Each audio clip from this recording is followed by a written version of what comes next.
Bien-aimés frères et bien-aimées sœurs, soyez tous les bienvenus à une nouvelle transmission de l'Institut Vie pour tous.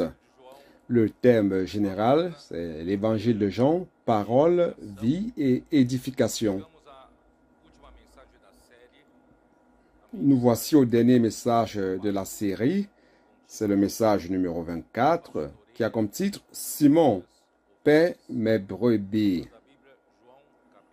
La lecture biblique, c'est Jean chapitre 21, versets 1 à 25.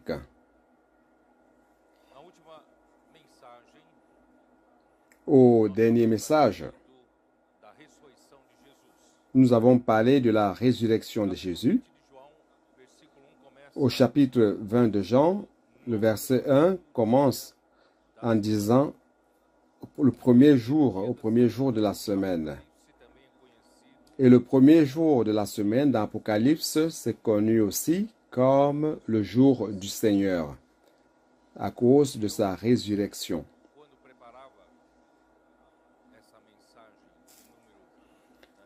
Lorsque je préparais ce message du chapitre 20, correspondant au message 23, lorsque je suis arrivé à la résurrection de Jésus, après avoir vu tout le tableau de fond,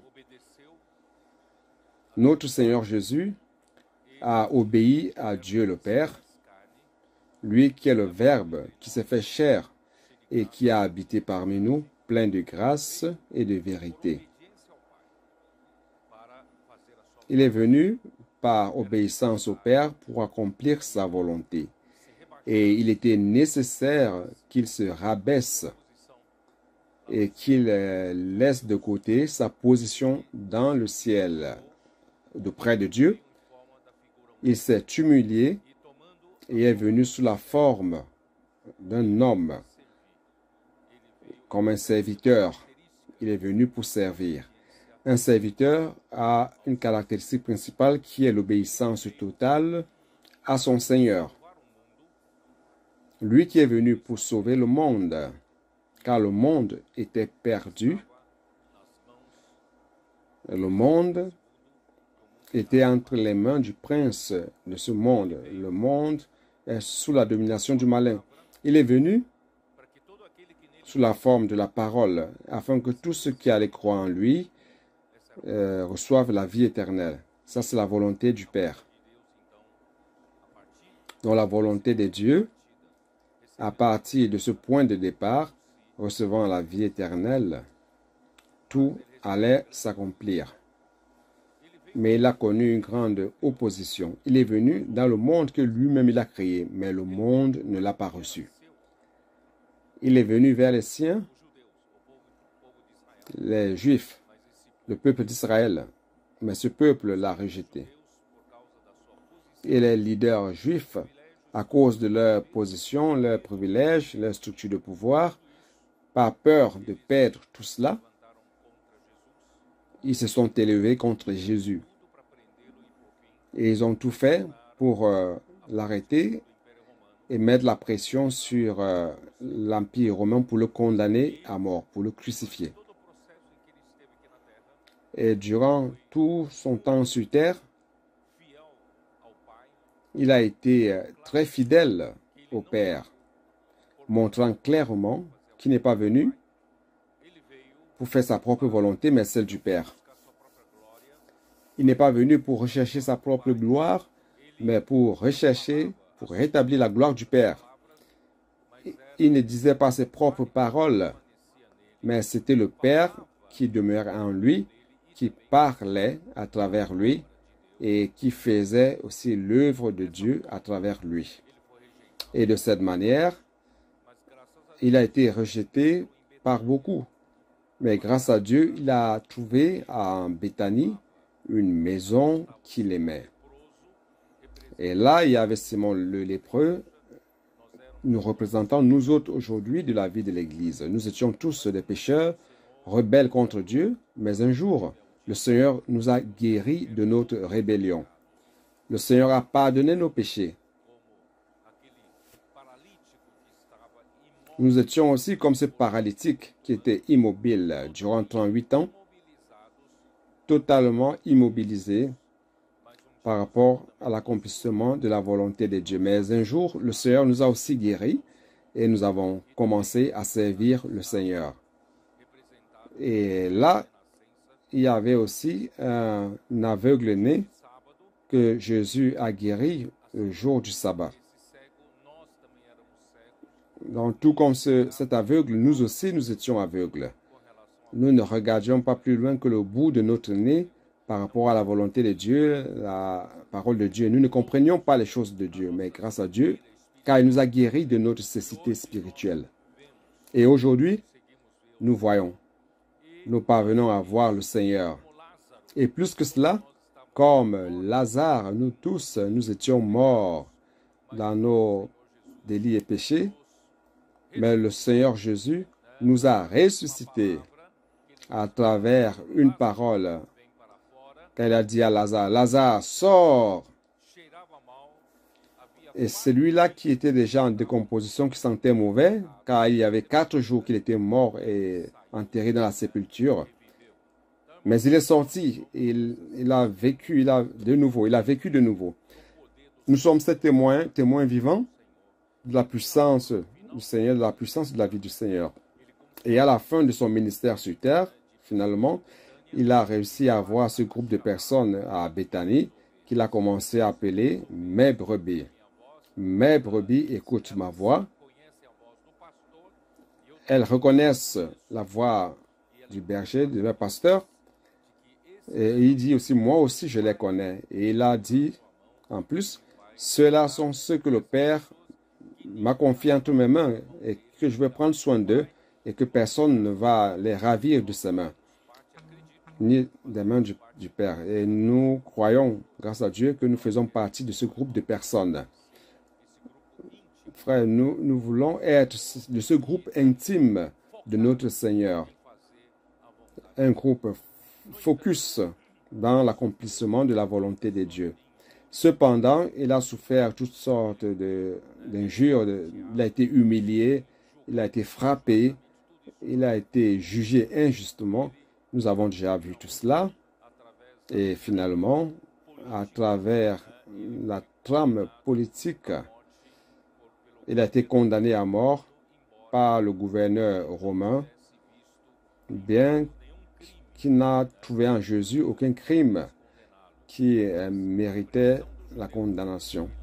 Mais sous la pression des Juifs, il l'a condamné, mais c'était pour que ce qui était écrit dans la prophétie biblique s'accomplisse. Frère, donc finalement, il a souffert durant 6 heures sur la croix. Durant 3 heures, il a souffert du jugement des hommes. Et les 3 dernières heures, il a été jugé par Dieu et qu'il a abandonné. Parce que Dieu l'a fait pécher, comme il a dit, comme Paul dit aux Corinthiens, Dieu l'a fait pécher à cause de nous. Il a transporté sur lui tous nos péchés, toutes nos transgressions. Et enfin, lorsqu'il a terminé son martyre sur la croix, il a dit, tout est accompli. Finalement, toute souffrance, tout le travail ardu, difficile de notre Seigneur Jésus ici sur terre a été consumé. Alors, frère, il a été enterré dans la sépulture du riche et c'était fini. Et certainement, l'ennemi de Dieu pensait qu'il avait gagné, qu'il avait une victoire, qu'il avait fait mourir le Fils de Dieu qui était venu pour sauver le monde. Mais il était loin de savoir qu'il existe le premier jour de la semaine. Alors, au premier jour de la semaine, frère, tout a changé. Lorsque je préparais le schéma de ce message, j'étais en train de sentir cette oppression de la souffrance, de toute la persécution de Jésus. Mais tout d'un coup, j'ai respiré en sentant un soulagement. Tout comme notre Père Dieu, ce matin-là, souffler, un souffle de soulagement. Car le premier jour de la semaine, c'était un nouveau jour, une nouvelle ère qui commençait, un nouveau moment qui commençait. Finalement, Dieu pouvait déjà accomplir sa volonté à partir du jour de la résurrection. Car ce jour-là, Jésus allait devenir l'Esprit de vérité, un autre consolateur. Il allait entrer en ceux qui allaient croire en lui et à partir de ce moment-là, il allait engendrer son Église. Et son Église serait l'extension de notre Seigneur Jésus ici sur terre pour faire prospérer la volonté de Dieu. Et nous sommes ici, frères, comme prolongement, comme extension de notre Seigneur Jésus-Christ pour faire la volonté de Dieu. Et finalement, le jour du Seigneur est arrivé, le premier jour de la semaine.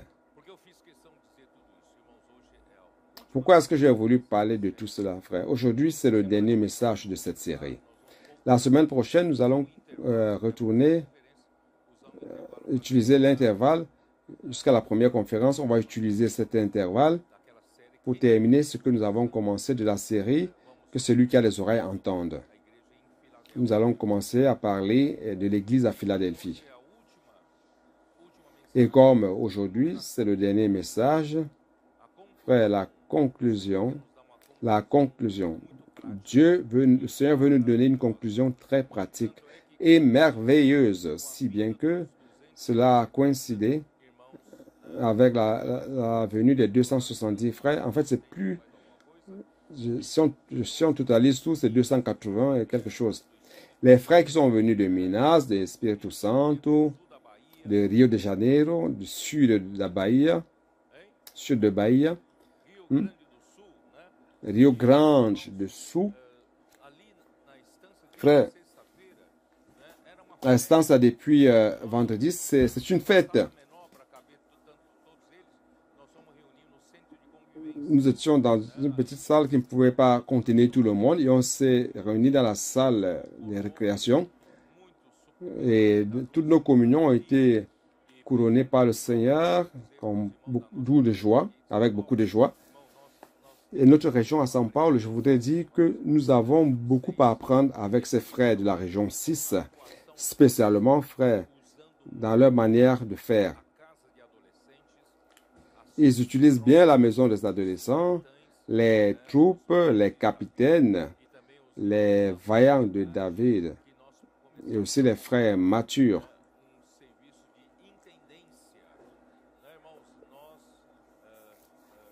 Et nous avons commencé à monter un service d'intendance. Si vous pensez que maintenant c'est le moment des adolescents, alors je vais me retirer, je serai à la retraite dans l'église, croiser les bras juste pour regarder. Non, c'est révolu ce temps. Vous êtes recrutés de nouveau pour faire partie de l'intendance, pour subvenir à tous les besoins dont le Seigneur a besoin dans le service des adolescents et jeunes et dans les autres services. À la fin du message, je vais mieux commenter dessus, ok? Donc, nous rendons grâce à Dieu pour la communion avec nos frères de la région 6 où nous avons reçu beaucoup de lumière dans la pratique de la parole. Je vais essayer de vous transmettre certaines choses. Donc, c'est pour cela que je dois un peu aller vite par rapport à ce que j'ai préparé. En fait, je prépare toujours un schéma de la parole prophétique, un esquisse, pour que je puisse suivre de manière précise et avec le grand sérieux. Comme je le dis, la parole prophétique ne vient pas de moi-même. Si ça venait de moi, si ça avait son origine en moi, cette parole ne serait pas de Dieu. Cette parole ne se concrétiserait point. Mais je rends grâce au Seigneur, car je dois avoir plus de sensibilité en cherchant la présence du Seigneur, cherchant sa face, pour savoir quelle est sa parole qu'il veut donner, quelle est la direction. Donc, je fais cela avec beaucoup de sérieux et avec un esquisse du message.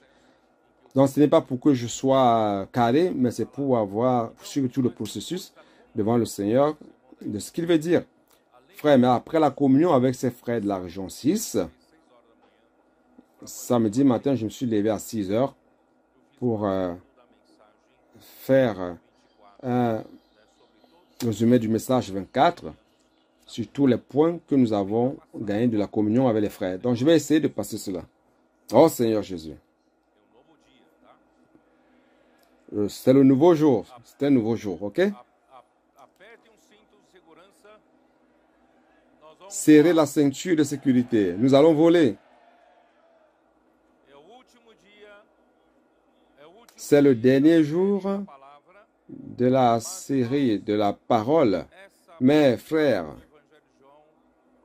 cette parole de l'évangile de Jean va nous laisser un héritage. Nous allons cueillir les fruits à partir de cette conclusion. Allons-y.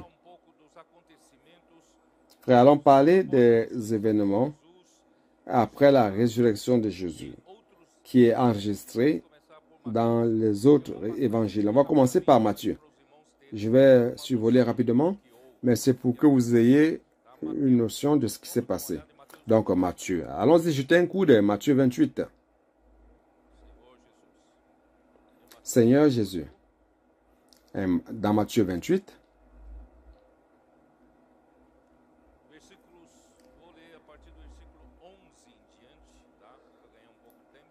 je vais lire à partir du verset 11 pour qu'on gagne du temps.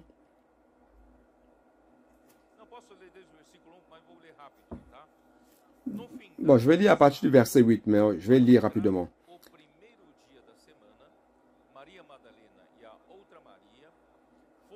À la fin du soir, c'était le verset, à partir du verset 1.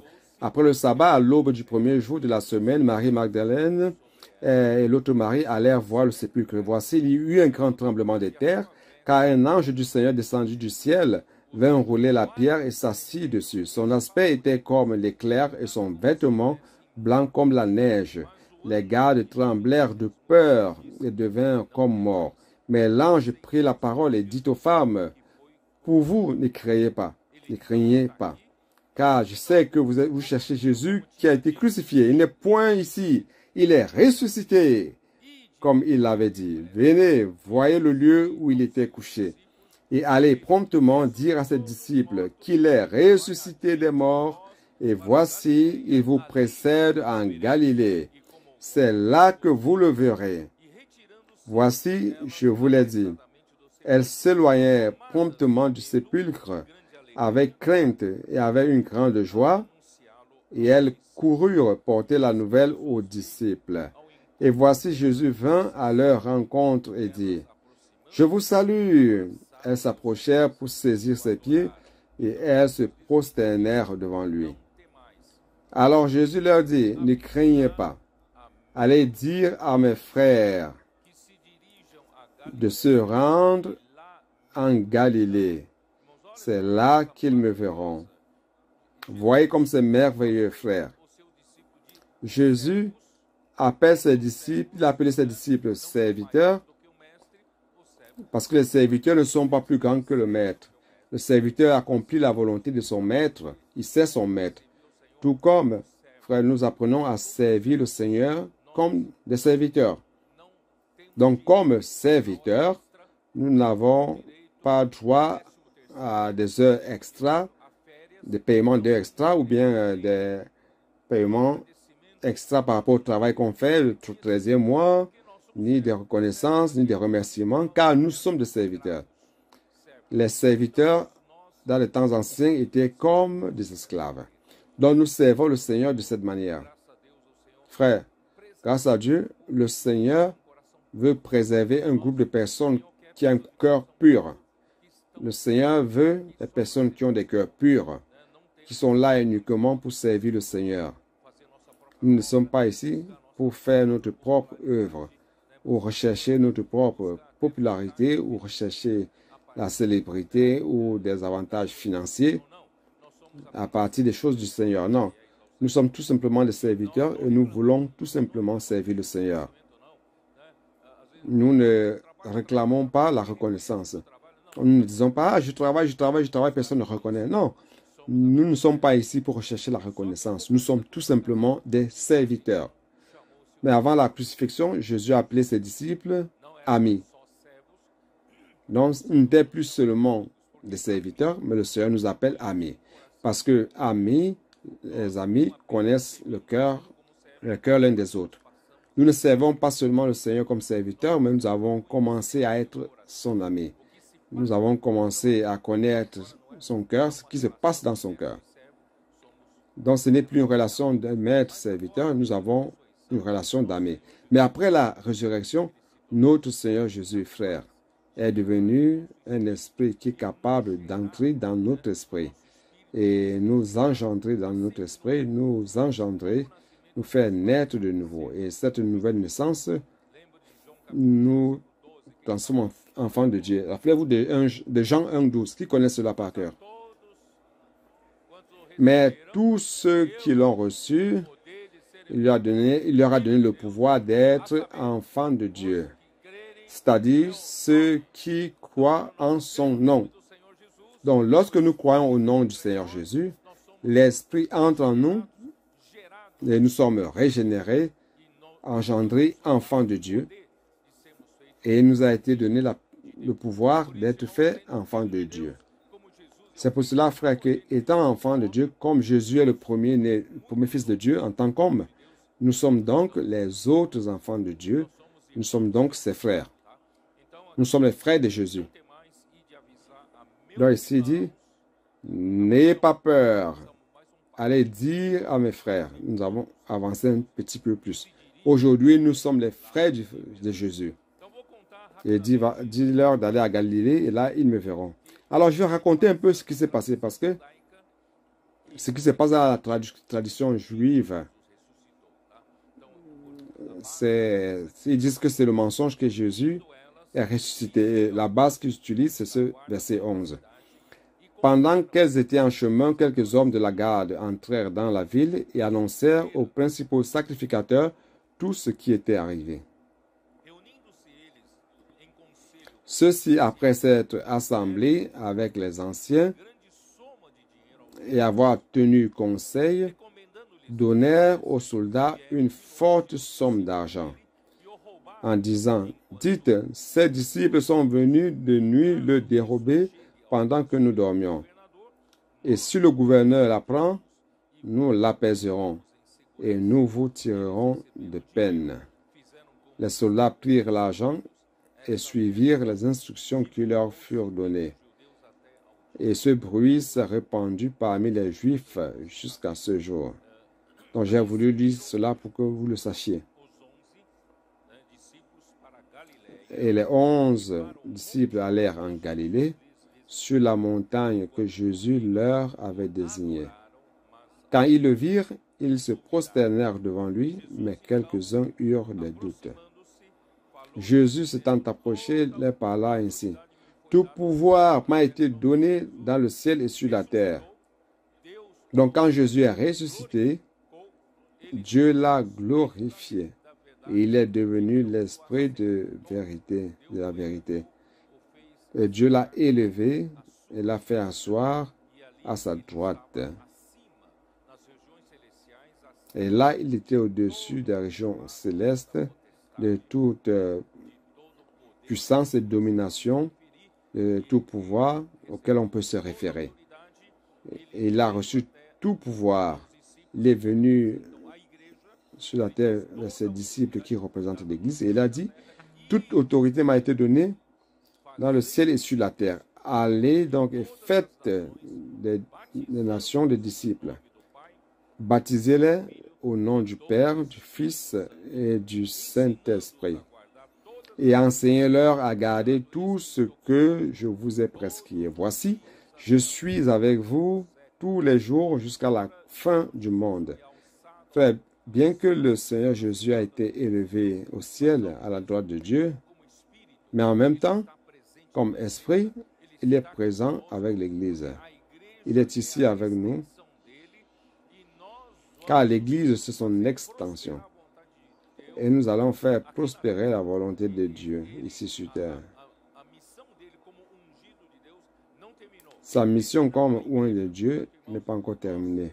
Ça se termine avec l'Église. Donc, frère, nous avons reçu cette autorité qui lui a été confiée pour faire l'œuvre de Dieu. C'est pour cela que, frère, nous ne sommes pas une église entre les quatre murs.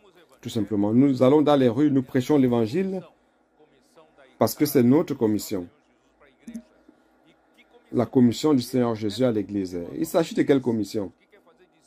C'est de faire des disciples. C'est quoi faire des disciples, frère? C'est faire en sorte que Christ soit chef sur toute chose, sur toute personne, pardon, et que tout soit gouverné par Christ dans l'église. Maintenant, allons voir le livre de Marc. Que dit le livre de Marc à propos? Marc 16.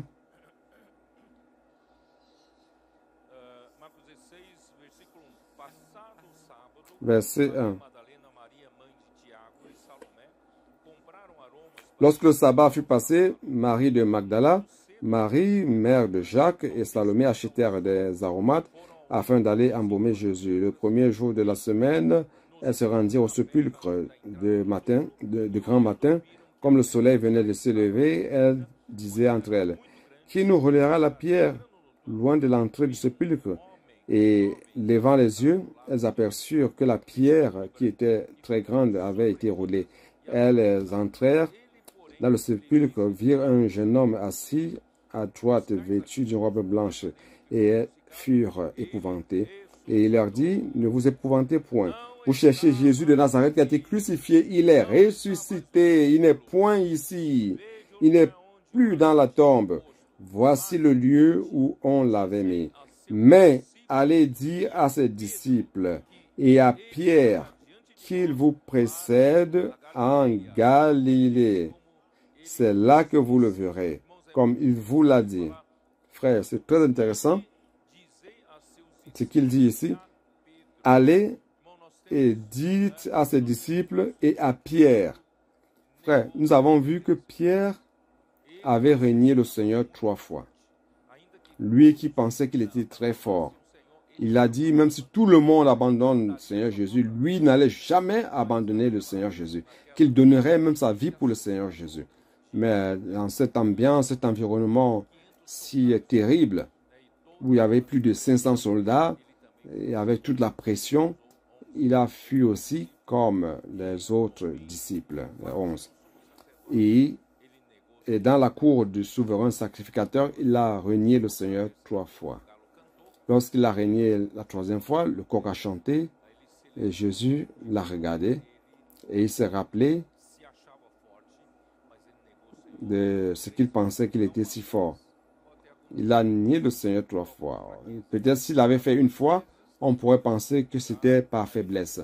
Mais la 2e fois, c'est encore pardonnable. Mais 3 fois, on ne peut pas dire que c'était un lapsus.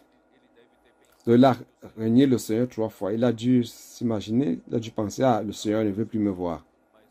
Il va utiliser d'autres personnes. Mais notre Seigneur Jésus connaît l'être humain. Et il a envoyé dire, dites à mes disciples et à Pierre. Pour dire à Pierre, Pierre, je ne t'ai pas abandonné.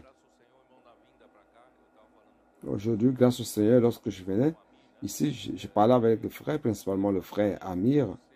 J'ai dit, Amir, tu es un bon chasseur de Onésime, n'est-ce pas? C'est parce que vous le savez que dans sa région, le Seigneur lui a donné un don spécial. Là-bas, c'est la frontière, triple frontière. Brésil, Argentine et Paraguay.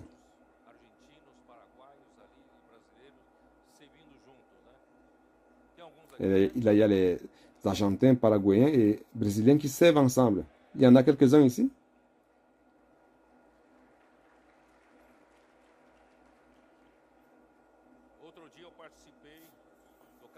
L'autre jour, j'ai participé au mariage d'un d'eux. Ni les membres de la famille de ce jeune n'arrivaient à croire le grand changement dans sa vie. C'était un jeune qui tournait dans les rues de Buenos Aires. Il n'y avait plus rien à faire par rapport à sa vie. Les membres de sa famille ne savaient plus quoi faire de lui. Et il a accepté le défi d'aller au CPF. La première fois, Les frères lui ont donné de l'argent pour acheter son billet pour aller à Foz de Iguaçu, mais il a utilisé l'argent pour acheter des mauvaises choses. Et on l'a encore retrouvé une deuxième fois par la miséricorde du Seigneur. On lui a demandé, tu veux vraiment changer de vie? Il a dit oui. Et maintenant on a dit, je ne te donne pas de l'argent pour que tu achètes le billet. Je vais t'amener à la gare routière, je paye le billet, je te mets dans le billet, dans le bus. C'est comme cela qu'il est allé à Foz de Iguaçu. Et ce jeune maintenant est en train d'aider l'Afrique. C'est l'un des meilleurs colporteurs que nous avons. C'est pour ça que j'ai dit que, ami, tu es un chasseur d'Onésime. Tu parviens à trouver des personnes qui ne servent plus à rien et qui deviennent tout d'un coup utiles entre les mains du Seigneur. Amen. Tu es aussi un de ceux-là, n'est-ce pas? Moi aussi d'ailleurs. Allons-y. Verset 8. Elles sortirent du sépulcre et s'enfuirent. La peur et le trouble les avaient saisies et qu'elles ne dirent rien à personne. Et elles ne dirent rien à personne à cause de leur effroi. Jésus étant ressuscité le matin du premier jour de la semaine, apparut d'abord à Marie de Magdala, de laquelle il avait chassé 7 démons. Elle alla emporter la nouvelle à ceux qui avaient été avec lui et qui s'affligeaient et pleuraient. Quand ils entendirent qu'il vivait et qu'elle l'avait vu, ils ne le crurent point. Frère, la résurrection, c'est quelque chose que l'homme ne croit pas parce que c'est hors de la culture humaine. Après cela, il apparut sous une autre forme à 2 d'entre eux qui étaient en chemin pour aller à la campagne. Ils revinrent l'annoncer aux autres qui ne les crurent pas non plus. Enfin, il apparut aux 11 pendant qu'ils étaient à table et il leur reprocha leur incrédulité et la dureté de leur cœur parce qu'ils n'avaient pas cru ceux qu'il avait vus ressusciter. Puis il leur dit, allez par le monde et prêchez la bonne nouvelle à toute la création. Frère, nous avons obéi à cette commission. Nous allons dans tout le monde entier. Où que le Seigneur ouvre la porte, s'il ouvre la porte dans un certain continent, nous y allons. Nous avons peu de force, mais Dieu nous a donné les ressources, tant humaines que financières. Si bien que, frères, aujourd'hui, les frères sont en train d'aller en Angola, beaucoup de frères. Ceux qui sont ici, il y a d'autres qui vont aller en Angola, et demain, d'autres iront en Afrique du Sud. N'est-ce pas? 10 demain en Afrique du Sud. Aujourd'hui, combien de personnes? 7. 7 vont en Angola et demain 10 vont aller en Afrique du Sud. Et après, ils vont travailler dans plusieurs autres pays africains. Frère, l'Afrique va appartenir au Seigneur. Frère, en fait, nous envoyons seulement le renfort parce qu'il y a déjà beaucoup qui sont en train déjà de travailler là-bas. Ils sont en train de préparer le terrain pour la grande conférence qui aura lieu en octobre de cette année à Johannesburg. Donc, frère, nous obéissons tout simplement à l'ordre. Le Seigneur a demandé qu'il faut aller dans tout le monde entier pour prêcher l'évangile à toute la création. Celui qui croira et qui sera baptisé sera sauvé, mais celui qui ne croira pas sera condamné. Voici les miracles qui accompagneront ceux qui auront cru en mon nom. Ils chasseront les démons, ils parleront de nouvelles langues. Ils utilisent Google pour traduire. Les frères qui vont dans certains pays, ils ne parlent pas souvent la langue de ce pays-là. Alors, comment ils font? Ils utilisent l'immersion. Ils utilisent, pour converser, ils utilisent Google Traducteur. Frère, ils parlent d'autres langues. D'ici peu, nos frères qui sont là seront tous polyglottes. Oh Seigneur Jésus. Quoi d'autre? Ils saisiront des serpents. S'ils boivent quelques breuvages mortels, il ne leur fera point de mal. Parfois, vous allez en Afrique, vous ne savez pas ce que vous allez boire ou ce que vous allez manger. Grâce à Dieu, on a les frères du Congo sont en train d'entrer en République centrafricaine. Ils sont arrivés aujourd'hui, n'est-ce pas? Un voyage qui était prévu pour 3-5 jours, ça a duré 13 jours.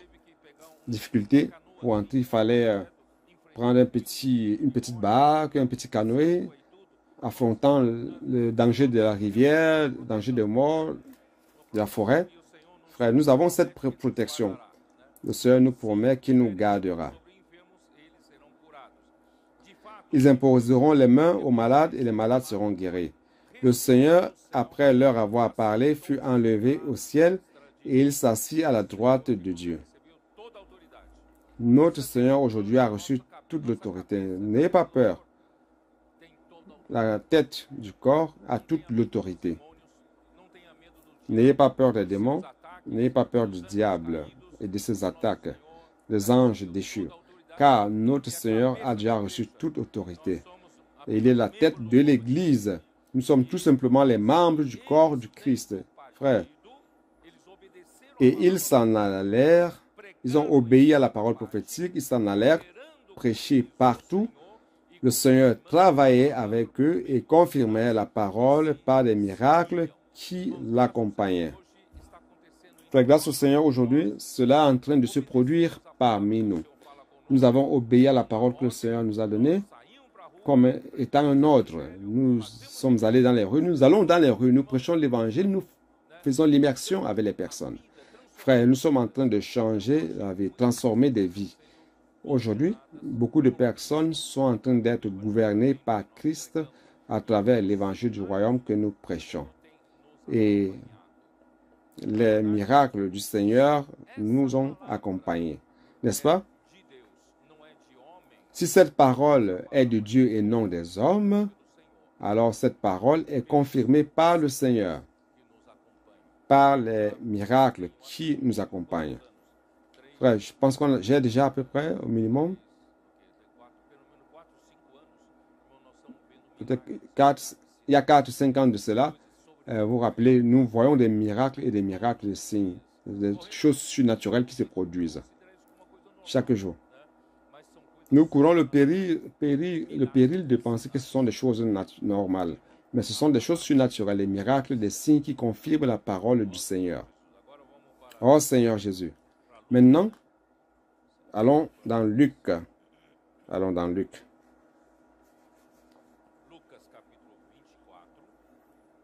Luc chapitre 24.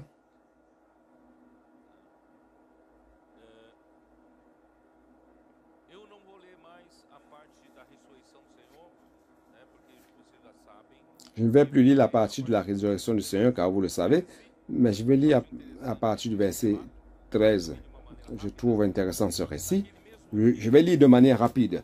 Et voici ce même jour, 2 disciples allaient à un village nommé Emmaüs, éloigné de Jérusalem de 60 stades.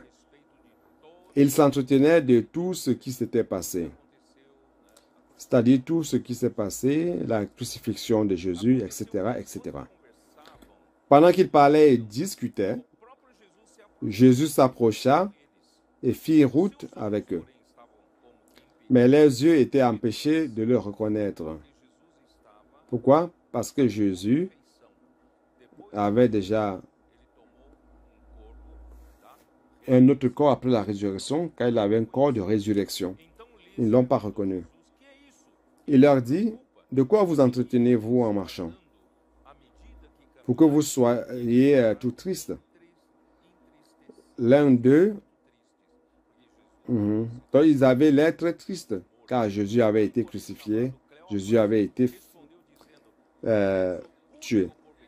Donc l'un d'eux, nommé Cléopas, leur répondit, « Es-tu le seul qui, séjournant à Jérusalem, ne sache pas ce qui est arrivé ces jours? » Comme s'il disait, tu ne lis pas le journal, tu ne sais pas ce qui s'est passé, la grande nouvelle à Jérusalem, tu n'es pas au courant? Quoi?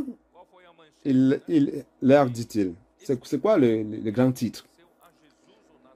Et il lui répondit ce qui est arrivé au sujet de Jésus de Nazareth, qui était un prophète puissant en œuvre et en parole devant Dieu et devant tout le peuple. Frère, cela sert un modèle pour nous qui servons le Seigneur. Jésus était nazaréen Il était prophète, puissant en œuvre et en parole. Car il y avait avant, quelque temps avant cela, à l'époque de Sardes, où on préparait de bonnes personnes pour prêcher la parole, mais peu de personnes savaient rendre opérationnelle la parole du Seigneur. Donc, il y avait beaucoup de théorie et peu de pratique. Mais frères, aujourd'hui, nous comprenons que la parole de Dieu, c'est un ordre pour l'Église, pour exécuter la parole.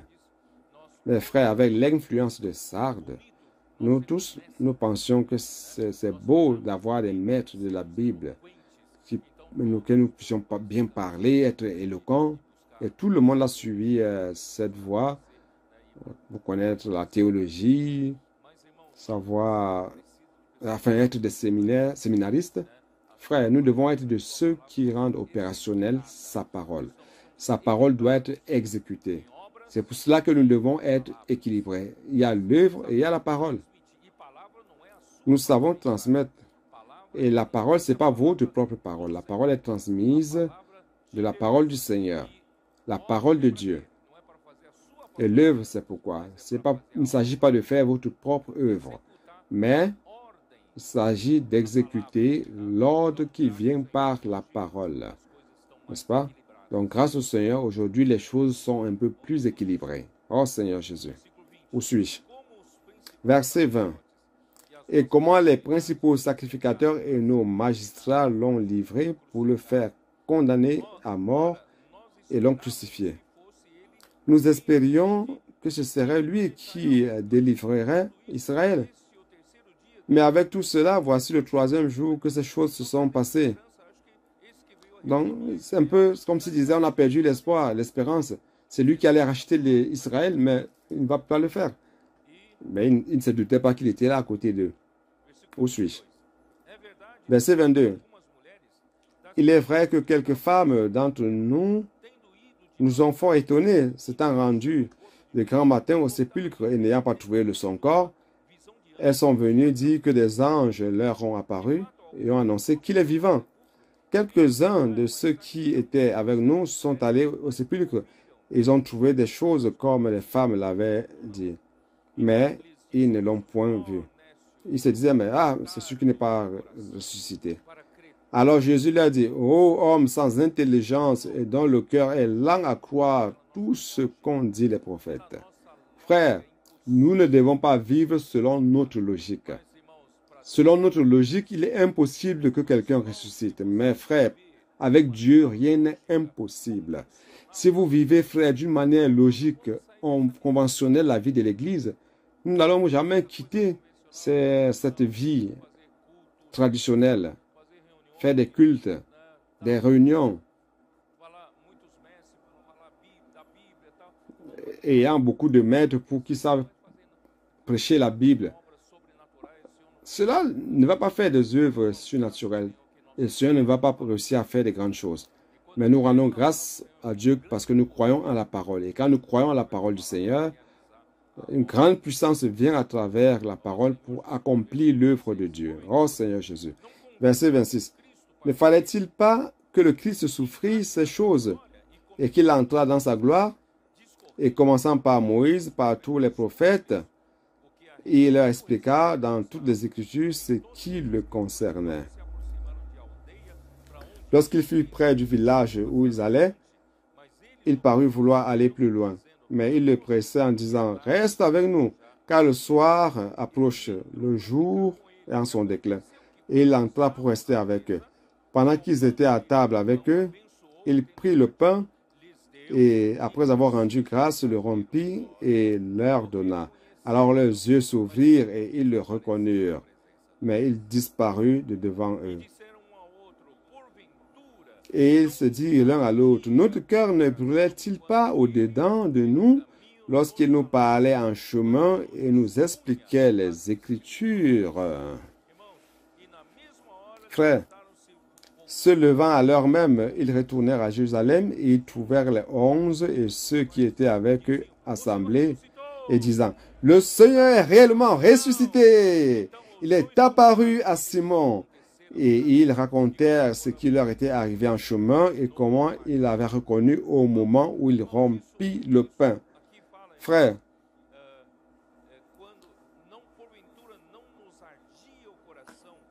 il dit, n'est-ce pas, notre cœur brûlait lorsque sur le chemin, il nous parlait.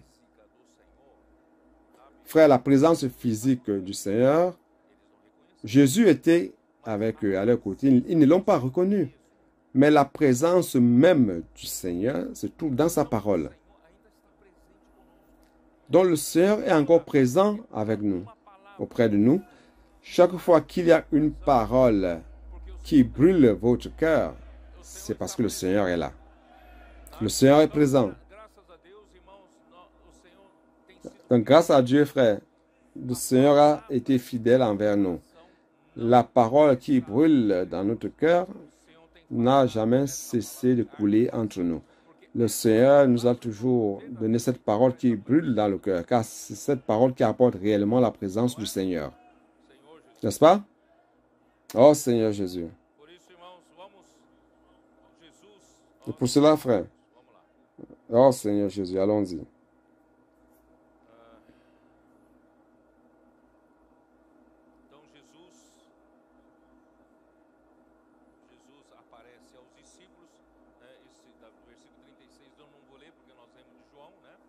Verset 36, je ne vais pas lire quand on n'a pas les gens. 44. Puis il a dit, c'est là ce que je vous disais lorsque j'étais encore avec vous, qu'il fallait que s'accomplisse tout ce qui est écrit de moi dans la loi de Moïse, dans les prophètes et dans les psaumes. Alors il leur ouvrit l'esprit afin qu'ils comprissent les Écritures. Et il leur dit, ainsi il est écrit que le Christ souffrirait et qu'il ressusciterait des morts le troisième jour, et que la repentance et le pardon des péchés seraient prêchés en son nom à toutes les nations, à commencer par Jérusalem. Vous êtes témoins de ces choses, et voici j'enverrai sur vous ce que mon Père a promis. Mais vous restez dans la ville jusqu'à ce que vous soyez revêtus de la puissance d'en haut. Il les conduisit jusqu'à vers Béthanie, où il avait trouvé la vie de l'église, et ayant levé les mains, il les bénit. Pendant qu'il les bénissait, il se sépara d'eux et fut élevé au ciel. Dans son ascension publique, tout le monde a vu Jésus monter au ciel. Pour eux, après l'avoir adoré, ils retournèrent à Jérusalem avec une grande joie. Et ils étaient continuellement dans le temple, louant et bénissant Dieu. C'est comme cela que le Seigneur les a quittés. Alors maintenant, dans Jean. On va retourner dans Jean 21. Seigneur Jésus. Rappelez-vous, c'est un nouveau jour.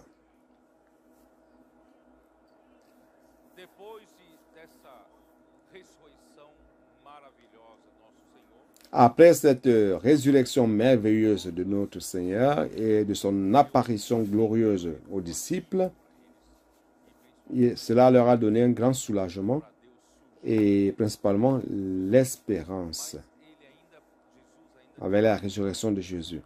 Mais Jésus avait encore une grande chose à faire au chapitre 21 de Jean. Quelle est cette grande chose? Allons essayer de montrer cela. Verset 1 de Jean 21. Après cela, Jésus se montra encore aux disciples sur les bords de la mer de Tibériade. Et voici de quelle manière il se montra. C'est quoi la mer de Tibériade? Je l'ai dit plusieurs fois. La mer de Tibériade, c'est la mer de Galilée. C'est la même chose.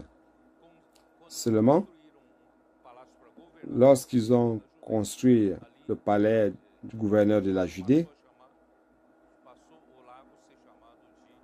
le lac a commencé à être appelé lac aux mers de Tibériade. Allons-y. Simon, Pierre, Thomas, appelé Didyme, Nathanaël de Cana en Galilée, les fils de Zébédée et les deux autres disciples de Jésus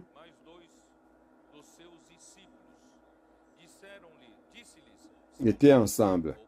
Simon Pierre leur dit, « Je vais pêcher. » Et lui dirent, « Nous allons aussi avec toi. » Ils sortirent et montèrent dans la barque, et cette nuit-là, ils ne prirent rien. Oh Seigneur Jésus. Il y a combien de personnes qui allons compter? Il y avait Simon Pierre, qui d'autre? Thomas, appelé Didyme, qui d'autre? Nathanaël, deux fils de Zébédée, Jean et Jacques, 5. Qui d'autre? Plus deux autres. Donc 7 au total. Il y avait Pierre, plus 6 personnes. Qu'est-ce qu'il a pensé, Pierre? Il ne sait quoi faire à partir de maintenant. Le maître n'est plus avec nous. Jésus n'est pas ici pour nous conduire. Il ne sait quoi faire. Mais j'ai faim. Ma famille a aussi faim. Je dois essayer de trouver quelque chose à manger. Je vais aller pêcher. Et les 6 autres aussi ont dit, « Ah, tu as raison, puisque tu vas aller pêcher. Allons-y, allons résoudre ce problème de la faim. Notre famille a aussi besoin de subsistance. Allons résoudre ce problème. » Frère, pour que le royaume des cieux prospère ici sur terre, ce problème par rapport à la subsistance doit être résolu. Qu'est-ce que nous faisons ici sur terre? Juste pour se remplir le ventre? Juste résoudre les problèmes de subsistance? Non. C'est pour cela qu'il a dit, à la résurrection, va dire à mes disciples et à Pierre. À ce moment-ci, ils étaient en train de perdre Pierre et les principaux, Jean, Jacques et les autres. Donc le Seigneur devait faire ce travail avant de partir. Donc aujourd'hui, c'est le dernier message de cette série. Le Seigneur veut nous alerter, vous et moi. Il veut avoir un nouveau commencement parmi nous. Un nouveau commencement. Et Simon Pierre, frère, avec les fils de Zébédée, Jacques et Jean, je ne sais pas si vous le saviez, ils avaient une entreprise de pêche. Ils étaient des chefs d'entreprise de pêche. Et ils étaient des fins pêcheurs. Et cette nuit-là, ils se sont dit, ah bon, il y a la barque, il y a le filet, allons pêcher. Et ils ont dit à Pierre, on va avec toi. Alors si Pierre est pêcheur, les fils de Zébédée sont des pêcheurs aussi, donc ça veut dire que certainement, nous allons résoudre notre problème de faim et de subsistance. Frère, je ne suis pas pêcheur, je ne sais pas pêcher. Ami m'invite toujours à pêcher. Je lui ai dit, je n'y vais pas, car je suis là pour nourrir les moustiques. Je vais là pour pêcher, mais c'est les moustiques, les insectes qui viennent me piquer. Je pense que lui, l'insecte, il sent que les insectes n'aiment pas, et tous viennent vers moi.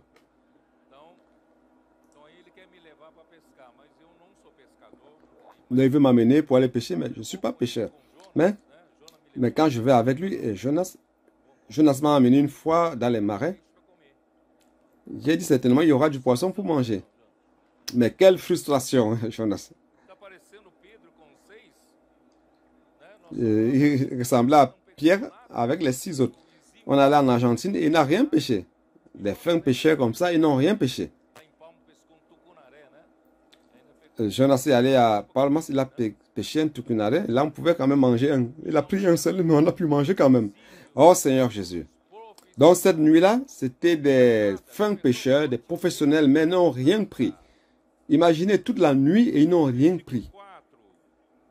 Verset 4. Le matin étant venu, imaginez, ils ont pêché toute la nuit, jusqu'à ce que l'aube est venue. Le matin étant venu, Jésus se trouva sur le rivage, mais les disciples ne savaient pas que c'était Jésus. Frère, Nous n'allons reconnaître Jésus que lorsqu'il va parler. Lorsqu'il parle, sa parole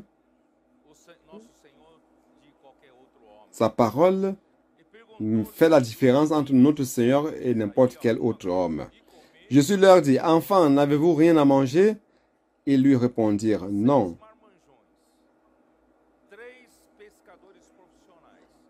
6 personnes, parmi lesquelles 3 pêcheurs professionnels, toute la nuit. Et quelqu'un à la plage vous demande, « Vous n'avez rien à manger? Vous n'avez pris aucun poisson? » Non, non. Il leur dit, « Jetez le filet du côté droit de la barque et vous trouverez. » Ils le jetèrent donc et ils ne pouvaient plus le retirer à cause de la grande quantité de poissons. Frère, ce disciple, alors le disciple que Jésus aimait dit à Pierre, « C'est le Seigneur! » Pourquoi? Parce que pourquoi Jean a-t-il découvert que c'était le Seigneur?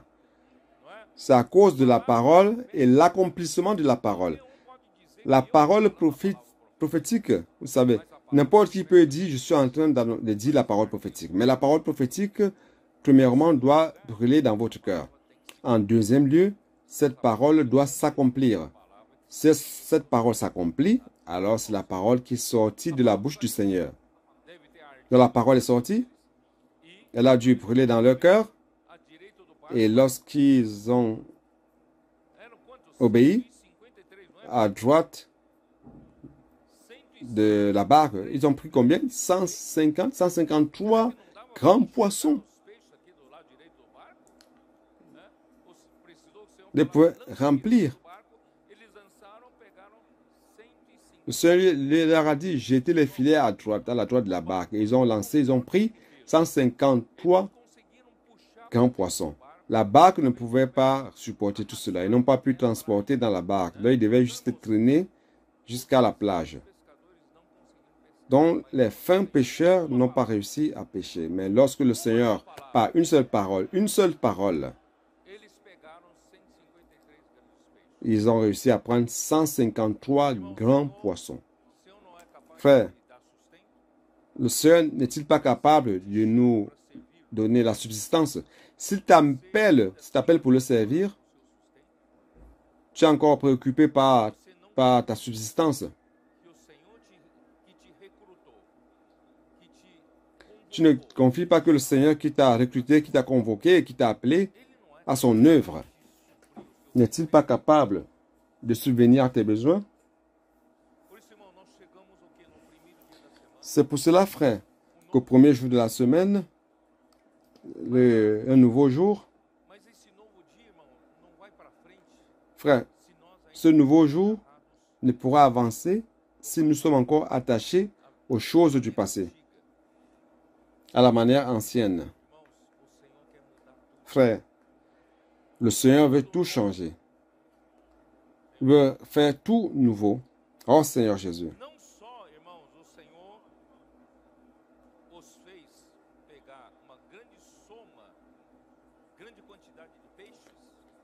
Non seulement le Seigneur leur a permis de prendre une grande quantité de poissons, mais lorsque Simon a su que c'était le Seigneur, il mit son vêtement et sa ceinture, car il n'allait pas aller vers Jésus déshabillé.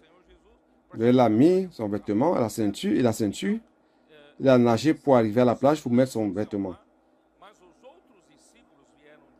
Et Simon-Pierre, dès qu'il a entendu que c'était le Seigneur, mit son vêtement et sa ceinture, car il était nu, et se jeta dans la mer.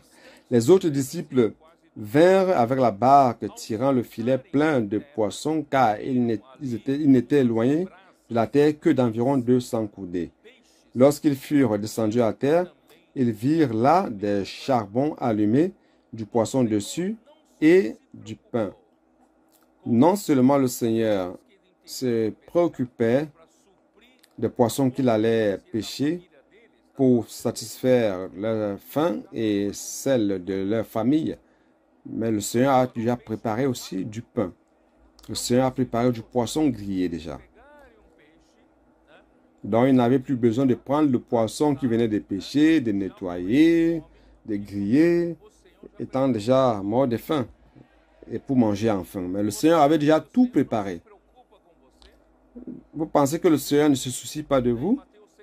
Jésus a dit dans Matthieu 6, votre Père céleste sait que vous avez besoin de ces choses. Ne se préoccupe pas-t-il de vous? Frère, ne pensez-vous pas que le Seigneur se soucie de vous? Et spécialement, si vous servez et si vous faites sa volonté, plus encore, vous êtes entre ses mains. Personne ne vous ravira de ses mains. Imaginez votre subsistance. C'est pour cela, frère, ne tombons pas dans le piège de Satan. À cause de cela, nous pouvons devenir inutiles. Je vais parler de cela plus tard, ne vous faites pas de soucis. Oh Seigneur Jésus.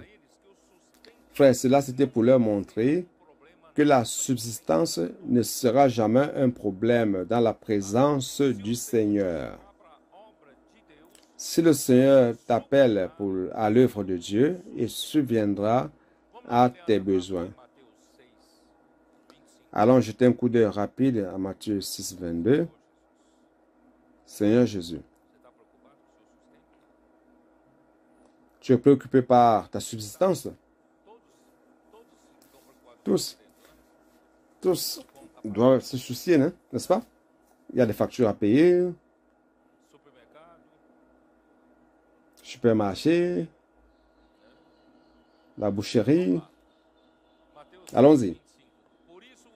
Matthieu 6, 25. C'est pourquoi je vous dis, ne vous inquiétez pas pour votre vie, de ce que vous mangerez, ni pour votre corps, de quoi vous serez vêtus. La vie n'est-elle pas plus que la nourriture, et le corps plus que le vêtement? Vous savez, ne valorisez pas plus les vêtements que votre corps. Ne valorisez pas plus les aliments que votre propre vie. Regardez les oiseaux du ciel, ils ne sèment ni ne moissonnent, et ils n'amassent rien dans des greniers. Et votre Père céleste les nourrit. Ne valez-vous pas beaucoup plus qu'eux? Ne valez-vous pas mieux que les oiseaux? Les oiseaux ne valent pas grand-chose, et Dieu subvient à leurs besoins. Est-ce que Dieu ne va-t-il pas se préoccuper de vous, vous soutenir? Et pourquoi vous inquiétez-vous par rapport aux vêtements? Ah, qu'est-ce que je vais mettre? De quoi vais-je me vêtir? Spécialement les femmes, n'est-ce pas?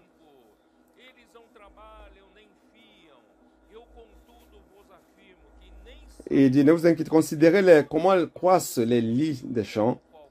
Ils ne travaillent ni ne filent. Cependant, je vous dis que Salomon, même dans toute sa gloire, n'a pas été vêtu comme l'un d'eux. Tout ce que Salomon portait, c'était fait des hommes. Mais les lys des champs, tout cela, c'est par la nature, c'est par la création.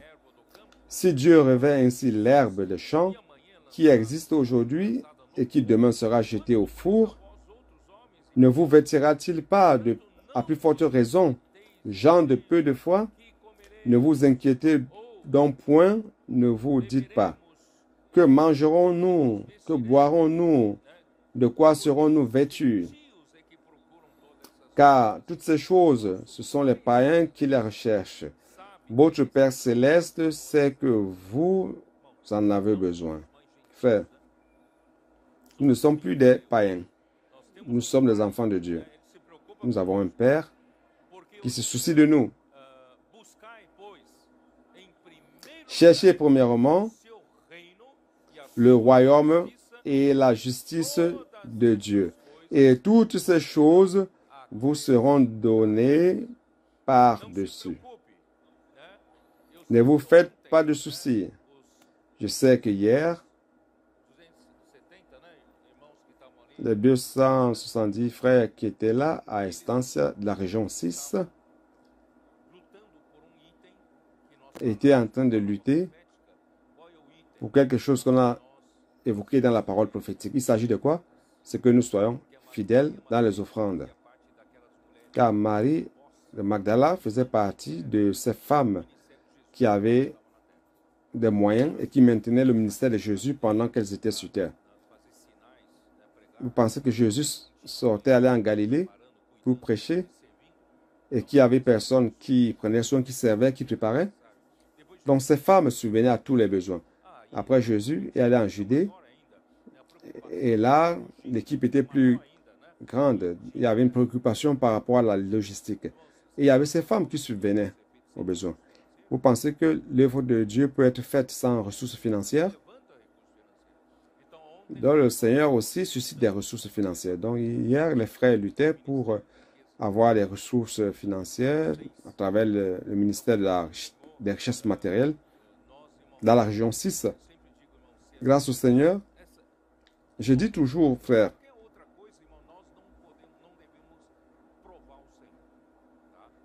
en n'importe quelle autre situation, nous ne devons pas éprouver le Seigneur. Mais par rapport à l'argent, nous pouvons éprouver le Seigneur. Car la Bible dit, éprouvez-moi, testez-moi. Donc si nous sommes généreux envers le Seigneur va être généreux envers nous. Pourquoi?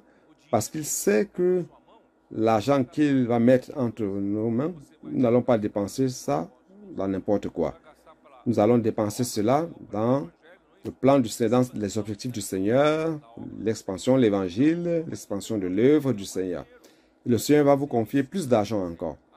Mais si vous êtes mesquin devant le Seigneur, vous ouvrez le robinet à compte-gouttes, le Seigneur aussi va vous donner aussi à compte-gouttes.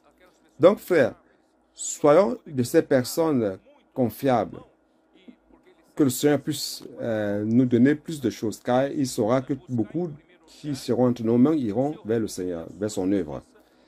Et de chercher premièrement le royaume et la justice de Dieu, et toutes ces choses vous seront données par-dessus. Je n'ai jamais vu quelqu'un qui offre généreusement au Seigneur et qui devient pauvre. Si vous connaissez quelqu'un comme cela, dites-le moi. Personne n'est devenu pauvre parce qu'il a offert toute sa vie au Seigneur. Bien au contraire, je vois que le Seigneur subvient aux besoins, à tous leurs besoins en général. Ne vous inquiétez donc pas du lendemain, car le lendemain aura soin de lui-même. À chaque jour suffit sa peine. Oh Seigneur Jésus. Frère, si l'Église n'est pas fidèle par rapport aux offrandes, comment allons-nous faire pour envoyer les ressources en Afrique? Rien que le billet d'avion, vous ne savez pas combien nous avons déjà dépensé. Et il y a toute la logistique, le colportage, le CPEV, la publication des livres. Nous ouvrons de nouveaux fronts. Donc tout cela, c'est de l'argent. Et grâce à Dieu, le Seigneur est en train de subvenir. Nous avons toute cette provision.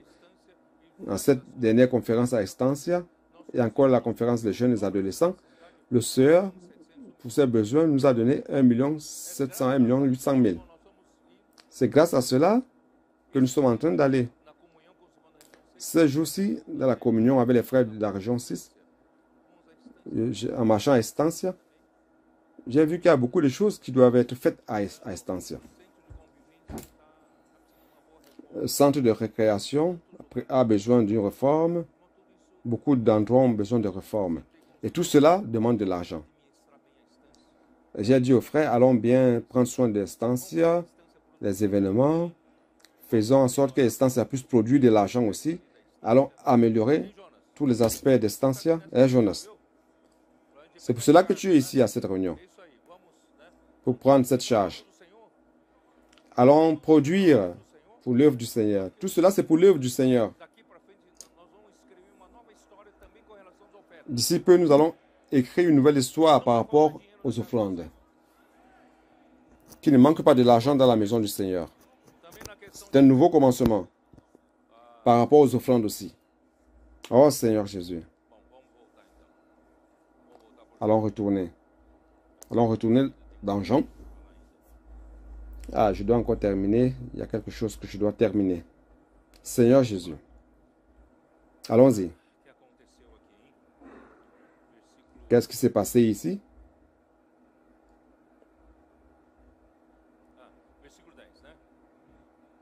Verset 10, n'est-ce pas? Verset 9. Lorsqu'ils furent descendus à terre, ils virent là des charbons allumés, du poisson dessus et du pain.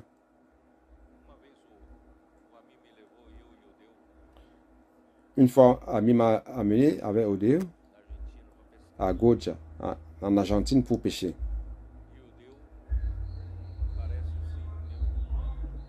Et Ideo est totalement citadin. Il était là pour pêcher et au moment de manger, Ideo me demande où est-ce qu'on va manger. J'ai dit, nous sommes au milieu de la rivière. J'ai dit, on va manger sur l'île. Il s'imaginait un endroit chic, une île. Et tout un peu, les pêcheurs ont mis là, près de la berge. Ils nous ont amenés vers une petite île qui était remplie de bourses de vaches. Et voilà. Et il a dit, c'est ici qu'on va manger. J'ai dit, oui, c'est ici. Mais grâce à Dieu, on a pêché des poissons, un grand poisson, une dorade. Mais j'ai pêché aussi un poisson, mais comme c'était petit, j'ai jeté dans l'eau. Mais là, il y avait... C'était le meilleur poisson que j'ai mangé sur cette île-là. Donc les pêcheurs, les barquiers argentins ont nettoyé le poisson, ils ont coupé, ils ont fait ça dans la graisse de porc. C'était quelque chose de merveilleux. Mais frère, vous êtes là, vous attendez qu'on nettoie le poisson, qu'on prépare. Vous attendez 1 heure de temps à peu près. 1 heure. En fait, réellement, ça a pris 1 heure. Mais grâce à Dieu, ces barquiers argentins, ils savaient comment faire. Donc, lorsque nous étions assis, ils ont apporté une nappe de table. Ils ont improvisé une table. Ils ont mis une nappe de table. Ils ont préparé une salade. N'est-ce pas? Avec tomates, oignons, laitue. Et ils ont préparé quoi d'autre, ces Argentins? Ils mangent souvent le sandwich de milanesa. Milanesa.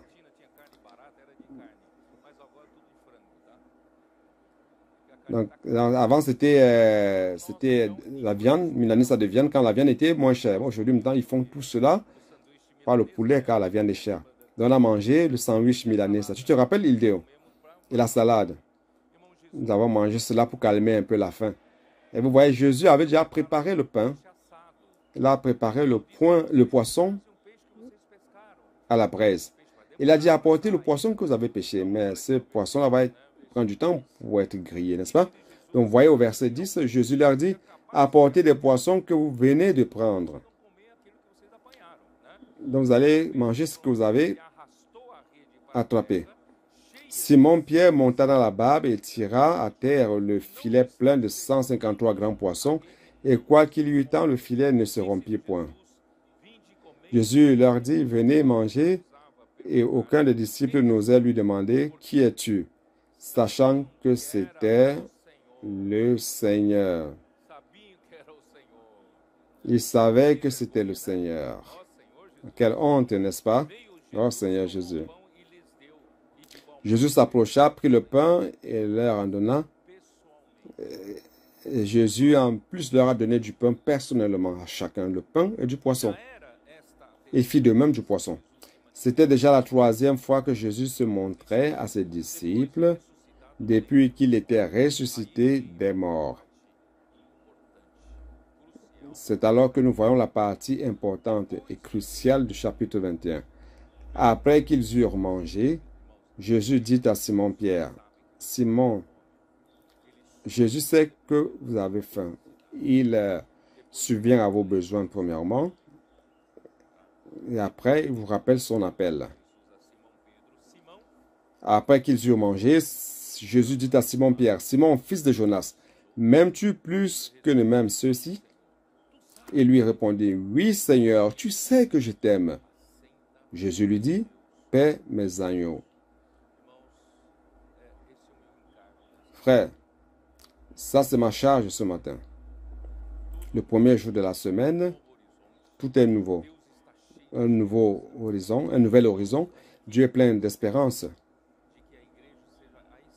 L'espérance de ce que l'Église sera l'extension de Jésus, avec le même esprit le même objectif de faire la volonté de Dieu. Mais il va affronter un problème sérieux dans l'Église. Nous sommes encore des êtres humains. Nous avons une grande préoccupation qui nous divise par rapport à la volonté de Dieu et nos besoins de subsistance, n'est-ce pas? Allons résoudre cela premièrement. Vous voulez servir le Seigneur? Je vais profiter pour dire que premièrement, les frères qui ont l'âge d'être des vaillants de David. Les vaillants de David sont les jeunes matures. Les jeunes qui ont déjà 30 ans, 25 à 30 ans, qui vont jusqu'à 40, 45 ans déjà. Ces jeunes matures. Ils sont déjà dans le marché du travail. Ils ont une grande responsabilité dans les entreprises, dans leurs affaires, leur business. Et ils travaillent beaucoup pour se maintenir. Ils n'ont pas d'autres salaires s'ils ne font rien d'eux-mêmes. Vous savez, le monde ne donne rien gratuitement. Vous êtes absorbé, sucé. Et après, vous vous mariez. Et l'enfant naît, 2 enfants. Je ne sais pas si c'est très commun. Peut-être un 3e fils. Et vous commencez à être absorbé par ces choses. C'est pour cela qu'on manque beaucoup de vaillants de David. Le Seigneur a suscité les troupes, les adolescents. Il a suscité les capitaines. Ce sont nos jeunes. 18 ans, n'est-ce pas? Mais je sens qu'encore le manque de vaillants de David. Nous avons besoin de plus de vaillants de David. Grâce au Seigneur, nous avons déjà un groupe de combien? 497 vaillants de David. Mes frères, je pense que dans toutes les églises, nous devons avoir près de 2000 vaillants de David. Vous y croyez, oui ou non? Au minimum 2000 vaillants de David. Donc c'est 497 ou 500, c'est encore 25%. Donc frère, premièrement, cette parole, je voudrais m'adresser aux vaillants de David. Si vous êtes de ceux qui sont très occupés par le travail, vous avez une grande responsabilité dans l'entreprise, totalement absorbé. Et certains jeunes se marient, ils ont 1 ou 2 enfants et disparaissent des réunions, ils n'ont plus de temps pour l'Église, pour servir le Seigneur. C'est une peine, vraiment, c'est une peine. Car, frère, la récompense, c'est ici.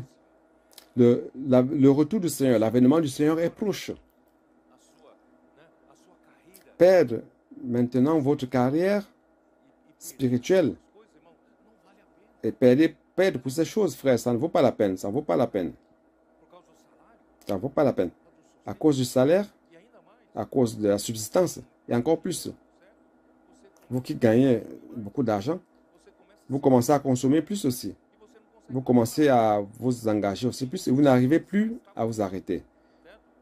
Et vous allez continuer à vous fatiguer pour cela. Vous achetez un patrimoine et il faut payer ce patrimoine. Vous changez de voiture, il faut payer, et ainsi de suite. Et vous allez avoir plus de dépenses plus grandes. Donc ça, c'est le piège du monde qui nous maintient occupés. Et nous ne parvenons pas à servir le Seigneur. Donc, frère, allons résoudre ce problème aujourd'hui. Comment résoudre ce problème? Simon, fils de Jean, m'aimes-tu que tout ceci? M'aimes-tu plus que tout ceci? Tu m'aimes plus que ton travail? Tu m'aimes plus que la famille merveilleuse que tu es en train de former? Que des enfants que tu as? Ce n'est pas que tu ne dois pas prendre soin de tes enfants. Si tu prends soin de moi, je prendrai soin d'eux. N'est-ce pas? C'est ce que le Seigneur nous dit. Donc, ne mettez pas fin à votre vie de service au Seigneur pour ces choses. Le Seigneur demande notre amour. Allons restaurer notre amour pour le Seigneur. Car dans Deutéronome 6, n'est-ce pas? La première des choses, c'est aimer le Seigneur de tout notre cœur, de toute notre âme et de toute notre force. Allons restaurer notre amour au Seigneur. Comment restaurer cet amour, Seigneur? C'est l'immersion, pas l'immersion, n'est-ce pas? Entrons dans la parole. Après, je vais parler de cela. Et il dit, paix mes agneaux. Donc, frère, mon appel, c'est pour qui? C'est qu'on serve le Seigneur. Servir le Seigneur, c'est servir les agneaux. Servir les frères. Servir les nouvelles personnes. Frère, je suis ici pour servir l'Église et les personnes. Il lui dit une seconde fois, Simon, fils de Jonas, m'aimes-tu? C'est cela, n'est-ce pas? Pierre lui répondit, oui, Seigneur, tu sais que je t'aime. Jésus lui dit, paie mes brebis. Frère, paître, il est clair, c'est prendre soin, mais c'est donner à manger, alimenter.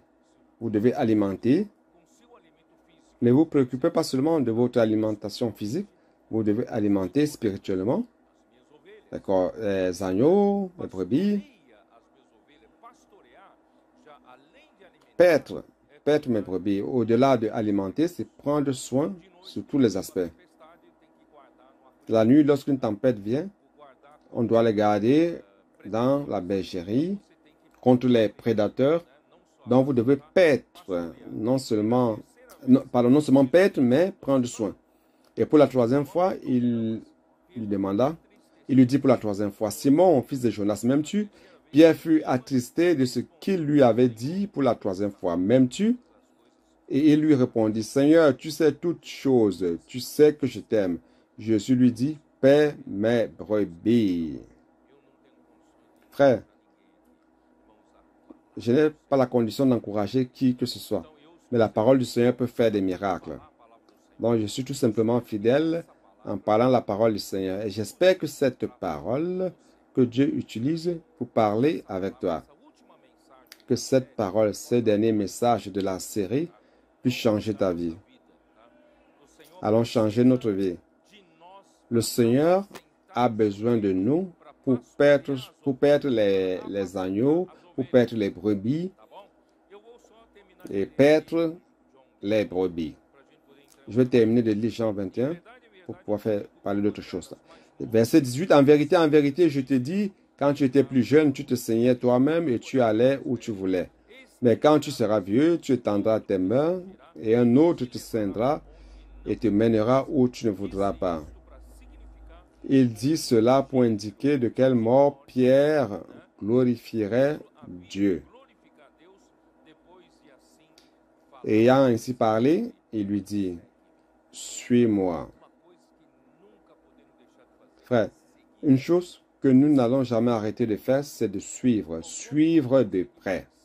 Frère, comment parvenez-vous à vaincre cette préoccupation, cette anxiété par rapport à la subsistance? C'est de suivre de près, l'immersion dans la parole. Suivre de près la live de jeudi, de samedi, le message de dimanche. Frère, suivre de près va vous sauver. Vous pouvez vous dire, mais je n'ai pas la force, je suis si faible que je n'ai pas de force. Frère, suis, il y a encore temps, suis de près. La parole va te fortifier. Oh Seigneur Jésus.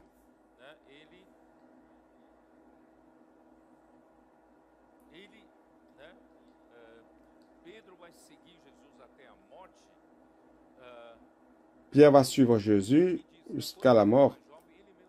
Ici dit que lorsqu'il était jeune, il se saignait lui-même. Mais lorsqu'il sera plus vieux, c'est quelqu'un d'autre qui va le ceindre. Donc, quand l'âge va venir, il y a des choses que nous n'allons plus réussir à faire. Cela veut dire quoi? Que dans la maturité, vous commencez à dépendre plus des autres. Vous commencez à compter plus sur les autres aussi. Quand vous êtes jeune, plein de vigueur, vous pensez que vous avez la capacité, vous pouvez faire ceci, vous pouvez faire cela. Frère, plus nous allons devenir vieux, matures, nous allons sentir ô combien nous avons besoin du corps, que nous avons besoin des autres. Nous seuls, nous ne sommes rien. Nous sommes tout simplement les membres du corps. C'est pour cela, frère,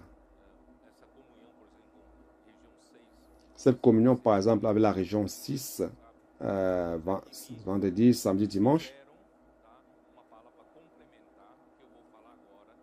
cela m'a donné une parole complémentaire que je vais annoncer maintenant, que je vais dire maintenant. Le Seigneur nous subvient à nos besoins et nous avons besoin les uns des autres. Donc Pierre est réellement mort, martyrisé. La tradition raconte qu'il a été crucifié. Il a dit, je ne suis pas digne d'être crucifié comme le Seigneur. Et il a voulu être crucifié la tête vers le bas. Dans verset 20, Pierre s'étant retourné, vit venir après eux le disciple que Jésus aimait, celui qui, pendant le souper, s'était penché sur la poitrine de Jésus et avait dit, Seigneur, qui est celui qui te livre?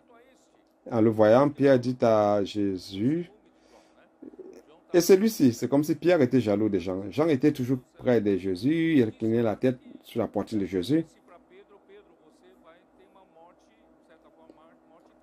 Et Jésus a dit à Pierre, tu auras une mort, certainement une mort tragique. Et il dit, et Jean alors? Qu'est-ce qui va arriver à Jean? Pourquoi seulement moi? Jésus lui dit, si je veux qu'il demeure jusqu'à ce que je vienne, que t'importe, toi, suis-moi. Frère, ne vous préoccupez pas des autres. Qu'est-ce que le Seigneur va faire de l'autre? Ah, je suis le Seigneur, mais l'autre n'est même pas le Seigneur le bénit avec les choses matérielles. Il a la voiture, il est riche, il a ceci, le Seigneur ne me donne rien. Frère, ne vous préoccupez pas des autres, préoccupez-vous de vous-même. Quant à toi, suis le Seigneur, frère. Suivons le Seigneur de près. Frère, ça c'est le secret. Si ce matin, tu peux avoir toutes les faiblesses, mais si tu comprends que tu as besoin de suivre le Seigneur de près et que tu commences à faire l'immersion chaque jour, tu commences à suivre de près la parole, frère, ça c'est ton salut. Allons suivre le Seigneur de près. Là-dessus, le bruit courut parmi les frères que ce disciple ne mourrait point. Cependant, Jésus n'avait pas dit à Pierre qu'il ne mourrait point. Mais si je veux qu'il demeure jusqu'à ce que je vienne, que t'importe? C'est pour cela, frère, que Jean, c'est pas que Jean allait vivre 20 siècles. Non, il est mort aussi. Mais il demeure, il est resté jusqu'à la fin du 1er siècle. Il est mort de vieillesse. Donc, c'est le seul qui n'a pas été martyrisé. Pourquoi? Parce qu'il devait réparer les filets du 1er siècle. Verset 24. C'est ce disciple qui rend témoignage de ces choses, qui les a écrites. Nous savons que son témoignage est vrai. Jésus a encore beaucoup d'autres choses. Si on les écrivait en détail, je ne pense pas que le monde même puisse contenir des livres qu'on écrirait. Donc, il est difficile de tout décrire, les actions et tout ce que le Seigneur Jésus a fait. Mais nous croyons, frères, que le Seigneur a fait beaucoup de choses et toutes ces choses ne sont pas écrites ici. Mais celles qui sont écrites ici, frères, sont suffisantes pour nous donner cette direction du Seigneur. Très bien. Donc, frères, je vais entrer sur ce que j'ai préparé. Notre temps passe rapidement. Hein? Frères, devant cette parole, il y a quelque chose qui doit changer parmi nous. Un nouveau jour, un nouvel horizon pour Dieu. Allons donner l'espérance au Seigneur. Donnons au Seigneur une vie d'église en résurrection. Allons donner cela au Seigneur. Allons dire au Seigneur, Seigneur, bien qu'aujourd'hui nous soyons encore insuffisants, mais compte sur nous. Nous voulons te donner cette véritable église de Philadelphie afin que tu accomplisses ta volonté. Vous savez, frères, nous les plus anciens, nous avons encore cette coutume de s'accrocher aux traditions de Sardes. Mais le Seigneur veut changer cela. Parce que l'Église est composée de membres vivants du corps de Christ. Et que tous les membres du corps de Christ doivent exercer leur sacerdoce pour que le corps puisse fonctionner de manière parfaite et complète pour exécuter la volonté de Dieu. Si nous préservons encore cette ancienne coutume, il existe une coutume très ancienne des gens du dimanche ou des dimanchiers, entre guillemets. Parce qu'on vivait notre petite vie toute la semaine et j'apparais à la réunion uniquement le dimanche, le culte du dimanche. Je parle du christianisme en général. Donc ça, c'est très commun de vivre sa petite vie de confort et aller pour un peu nettoyer votre conscience. Vous allez au culte une fois par semaine. Vous amenez vos offrandes au Seigneur. Frère, ça n'a rien à voir avec Philadelphie. Ça, c'est des choses avant la résurrection. Frère, allons vivre la vie de l'Église en résurrection. Le Seigneur désire que nous tous, que nous soyons des sacrificateurs. C'est ce qui est dit, n'est-ce pas? Allons dans l'Apocalypse. C'est Apocalypse 5, n'est-ce pas? Je pense. Apocalypse 5, verset 9. Voyez ce qu'il est écrit. Et il chantait un cantique nouveau en disant, « Tu es digne de prendre le livre et d'en ouvrir les sceaux, car tu as été immolé et tu as racheté pour Dieu par ton sang les hommes de toute tribu, de toute langue et de tout peuple et de toute nation. Et tu as fait d'eux un royaume et des sacrificateurs pour notre Dieu, et ils régneront sur la terre. » Frères, nous sommes tous des sacrificateurs pour que Dieu utilise Christ pour régner sur la terre et que nous puissions régner avec lui. Nous devons premièrement restaurer notre sacrificature. Le judaïsme a apporté son influence dans l'Église, c'est-à-dire diviser les sacrificateurs du peuple, du bas peuple.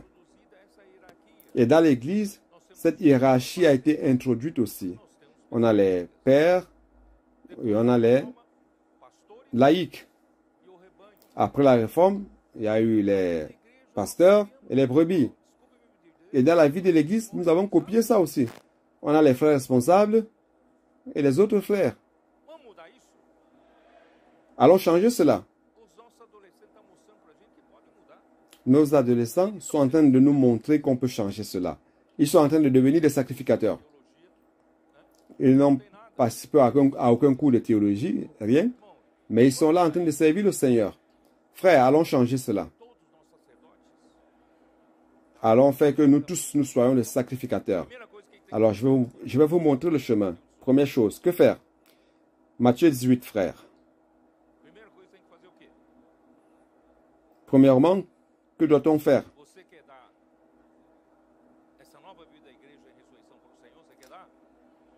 Tu as donné cette nouvelle vie de résurrection au Seigneur? Tu veux le faire? Allons commencer donc ici. Qu'est-ce qu'on doit commencer à faire? Chapitre 18 de Matthieu. En ce moment, les disciples s'approchèrent de Jésus et dirent, « Qui donc est le plus grand dans le royaume des cieux? » Donc, dans notre tête, nous les anciens, nous qui avons souffert l'influence de Sardes, dans notre tête, c'est de savoir qui est le plus grand. Est-ce que je suis parmi les premiers? Je suis à quelle position? Est-ce que j'ai des privilèges? Est-ce que j'ai une position? Est-ce que j'ai le pouvoir? C'est ça la préoccupation, malheureusement. Frère, c'est pour cela que toute cette lutte de 2023, c'était cela. Beaucoup de gens luttant pour leur ambition, luttant pour leur popularité. Il veut être le premier, il veut être écouté, il veut être au pupitre, il veut prêcher, il veut faire ceci. Frère, ça c'est les adultes. Nous devons changer cela, frère. Alors, qu'est-ce que Jésus a fait?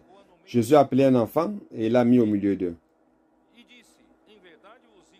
Et il dit, je vous le dis en vérité, si vous ne vous convertissez et si vous ne devenez comme les petits enfants, vous n'entrerez pas dans le royaume des cieux. Ça, c'est le verset 3. Donc, en premier lieu, frère, nous devons nous convertir et devenir comme des enfants.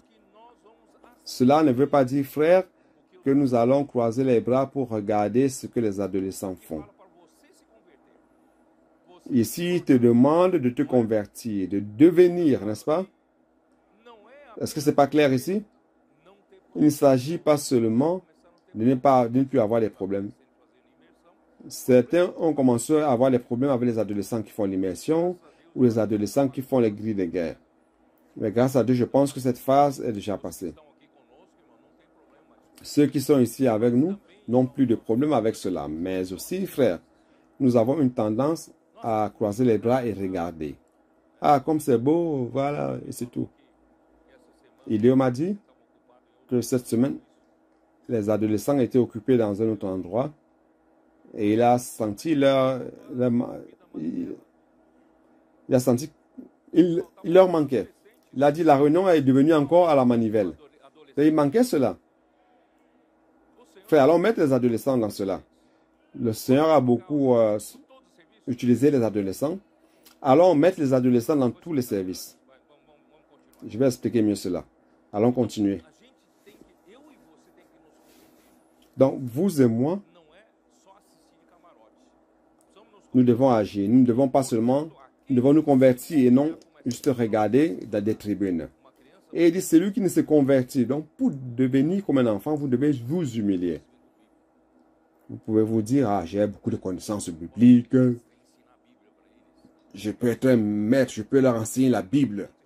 J'ai tellement d'expérience dans l'église et dans la vie humaine aussi. Frère, si vous ne vous videz pas, si vous ne vous humiliez pas comme un enfant,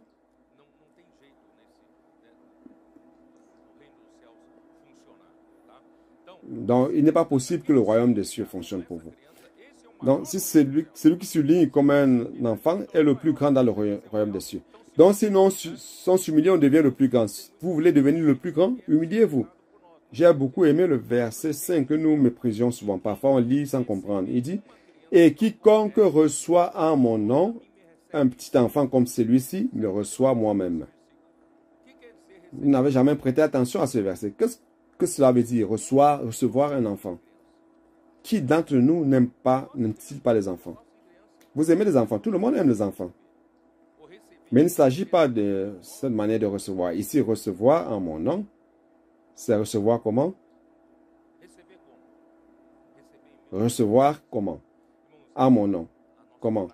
Frère, pour notre pratique de la vie d'église aujourd'hui, frère, le Seigneur veut ce qu'il fait au milieu des adolescents, c'est que nous devons être comme eux, simples, commençant à faire aussi l'immersion dans la parole, commençant à aimer la parole, à faire la transcription, commencer à dormir avec Dieu, se réveiller avec Dieu, vivre dans cette sphère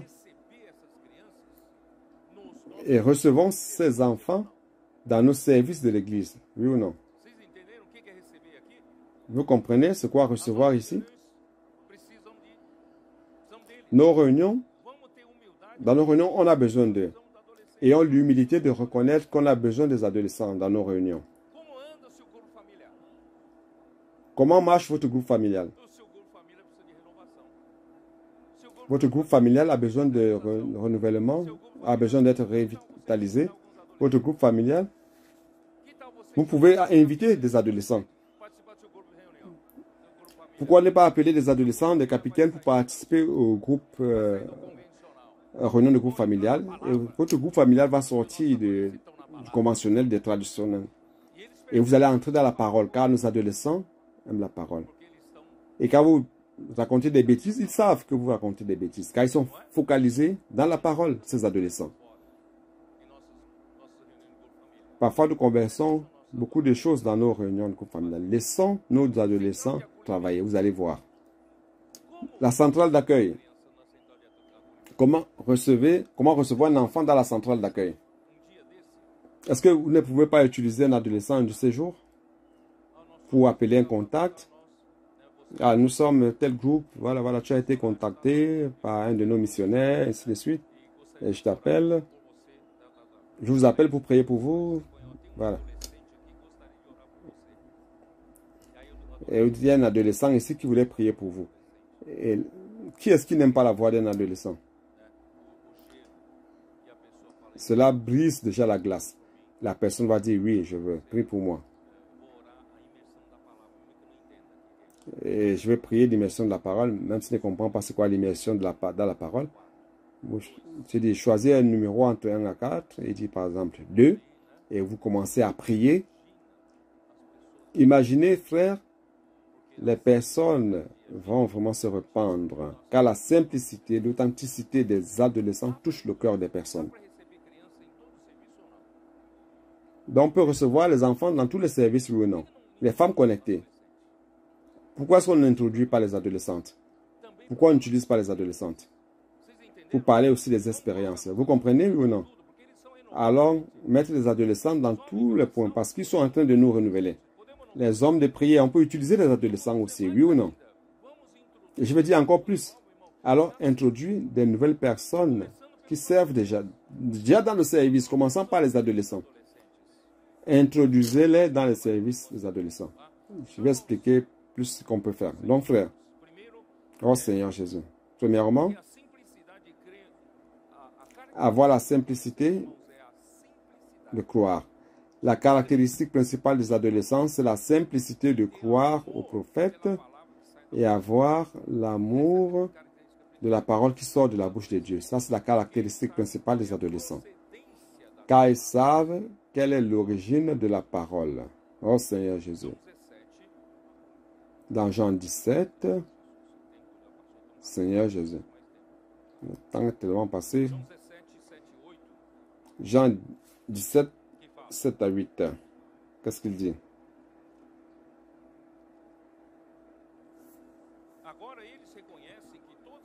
Maintenant, ils ont connu que tout ce que tu m'as donné vient de toi. Car je leur ai donné les paroles que tu m'as données et ils les ont reçues. Ils ont vraiment connu que je suis sorti de toi et ils ont cru que tu m'as envoyé. Les adolescents, par amour pour la parole, par reconnaissance du canal de Dieu, leur parlant, ils n'ont aucun doute. Cela leur apporte la bénédiction. Pourquoi? Parce que l'origine de la parole prophétique, c'est Dieu. Pendant que Jésus était sur terre comme prophète, comme envoyé de Dieu, il n'a jamais réclamé comme auteur, comme si lui était l'auteur.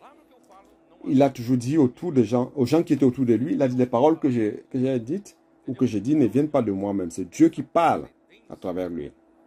Donc, l'origine, c'est ça le secret. Aujourd'hui, beaucoup se disputent, voulant prêcher, voulant annoncer les connaissances bibliques. Mais si l'origine n'est pas Dieu, frère, cela ne vient pas du véritable Dieu, du seul et véritable Dieu. Et si ça ne vient pas du seul et véritable Dieu, alors ce n'est pas la vérité qui vient jusqu'à vous.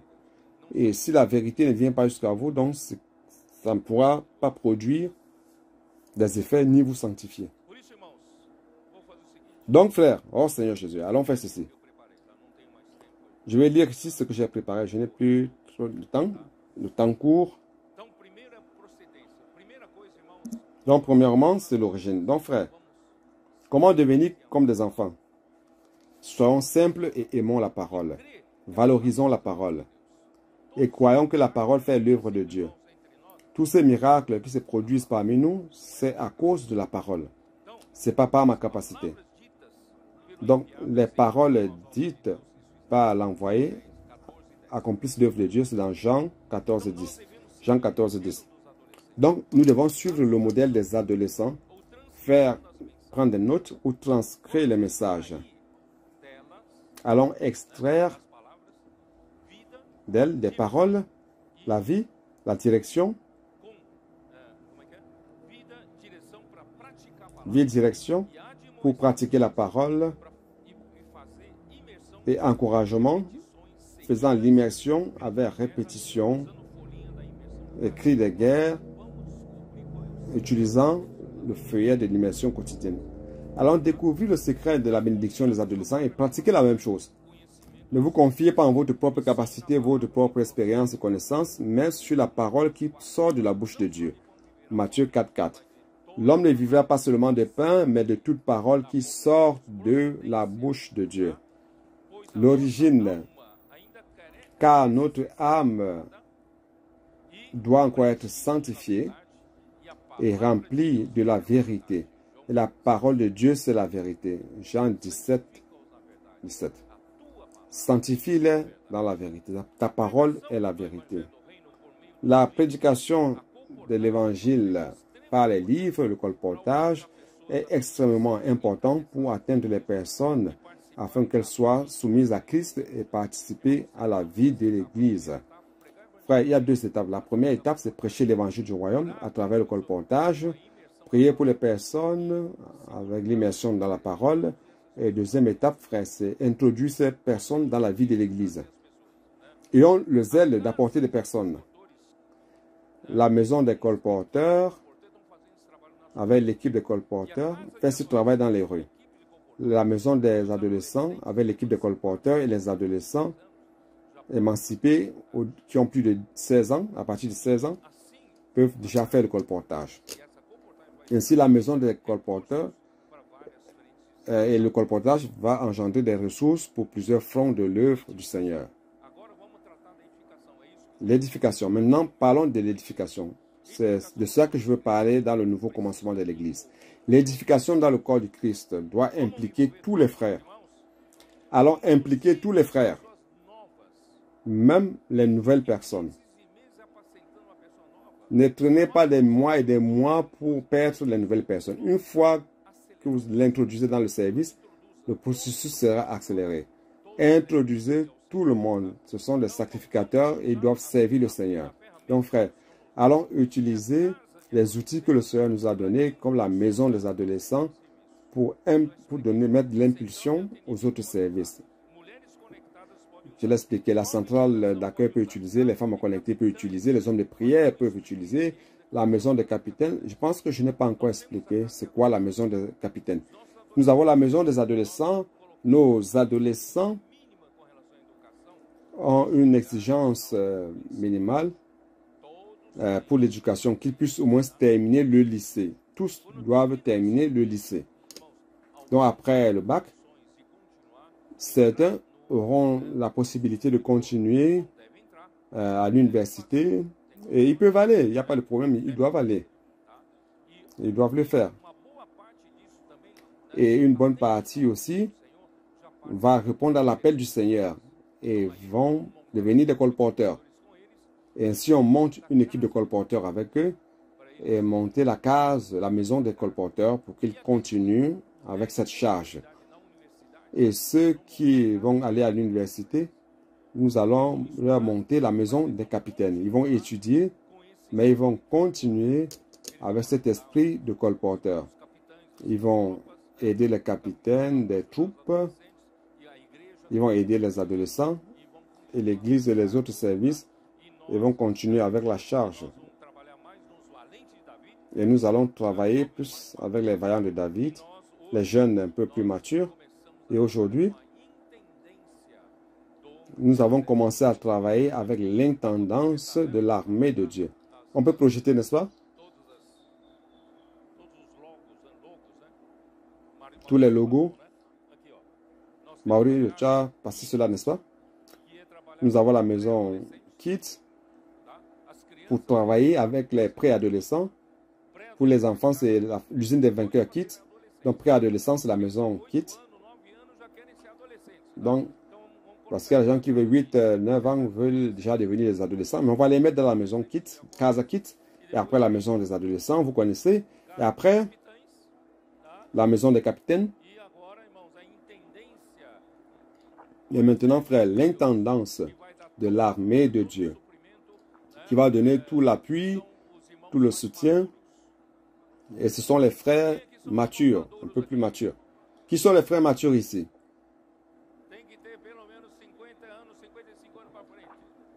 Vous devez à peu près avoir 50, 55 ans.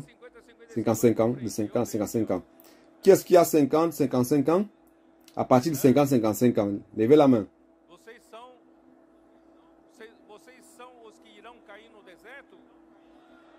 Est-ce que vous êtes de ceux qui vont tomber dans le désert?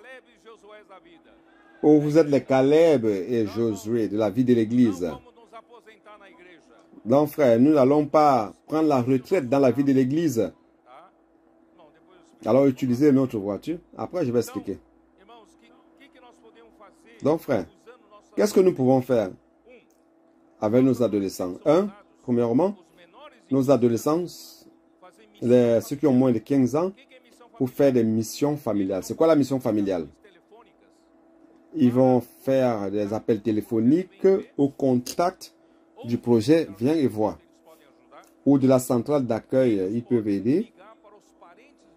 Ils peuvent appeler les parents des autres adolescents ou des frères afin de les paître. Imaginez recevoir un appel. Si votre parent reçoit un appel d'un jeune de 13-14 ans pour faire la prière, l'immersion avec ces personnes, cette personne va se répandre. Donc, alors, utilisez cela. Il y a le projet Viens et Vois. Mais je n'ai pas le temps d'expliquer malheureusement. Les gens de la région 6 font bien cela. Utiliser les adolescents et jeunes qui étudient à mi-temps comme appui des frais de maturité pour servir avec les voitures, pour former des équipes en voiture. Par exemple, les frères matures qui ont levé les mains, offrez votre voiture, donc une voiture avec un intendant. Et si vous avez 5 classes, vous pouvez amener avec vous 2 capitaines qui sont les jeunes et amener 2 adolescents. Or, un intendant peut amener un capitaine et 3 adolescents. Et ils vont où?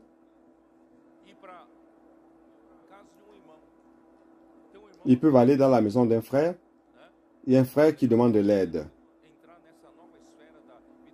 Alors, je vais entrer dans cette nouvelle sphère de la vie de l'Église en résurrection, mais je n'ai pas la force, je sais quoi faire. Mais nous pouvons amener les adolescents dans ta maison, une équipe dans ta maison. Oui, oui, allons-y. Allons faire l'immersion dans la parole. Frère, cela va renouveler les frères. Au lieu de faire juste ces visites d'une manière traditionnelle, amener une voiture comme cela. Allons faire l'immersion. Les frères de la région 6, les jeudis, il y a la live et ils s'arrangent avant. Avec le frère, ils disent, frère, on va regarder la live chez toi. Prépare la télé. On va amener une voiture chez toi. On arrive là, on fait l'immersion, on fait les cris de guerre, on regarde la live, on fait la transcription. Ce frère sera impliqué. Oui ou non? On va dans un quartier, on visite un frère de ce quartier-là. Frère, on va faire un viens et voir dans ta maison. C'est quoi le viens et voir? On va inviter les adolescents tout autour. Est-ce que tu connais un voisin, une maison qui a des adolescents? Oui, je connais, il y a ici, il y a 2, 3. Alors les inviter, frère. Et tout d'un coup, vous avez 15 adolescents qui apparaissent. Frère, c'est comme cela qu'on doit faire. Et prendre rendez-vous de visite chez un frère pour faire cela. Oh Seigneur Jésus. Et nous pouvons raviver les groupes familiaux. Il y a toujours ces vieux visages que nous voyons toujours. Et on finit par un bon dîner. Frère, amenons les adolescents pour aider. Oh Seigneur Jésus. Alors établir l'objectif en tout. Oh Seigneur Jésus. Je n'ai pas le temps de parler des prophètes, Maurice. Le temps est déjà épuisé. Mais une chose importante, frère. Les cris de guerre. On doit faire le cri de guerre de la semaine. Ce n'est pas qu'on ne peut pas utiliser d'une manière occasionnelle un cri de guerre passé. Mais frère, il est bon de faire le cri de guerre de la semaine même pour inculquer la parole dans notre cœur. Car le cri de guerre ajoute beaucoup à inculquer la parole. Donc frère, utilisons toujours le cri de guerre de la semaine. Et par rapport au prophète, je n'ai pas eu le temps de parler de cela, mais je voudrais vous dire ceci. Il y a des mensonges qui ont été dits en disant que nous avons mis fin au prophète. Qu'il y a un seul qui parle et que personne d'autre ne parle. Ça, c'est le mensonge. Frère, tous ceux qui ont un don spécial, dans Romains 12, lorsqu'il est dit que si vous avez un don de prophétie et que cette prophétie selon la version Restauration, sur les notes de bas de page, c'est le don spécifique de quelqu'un qui reçoit la révélation directement de Dieu. Ça, c'est le prophète.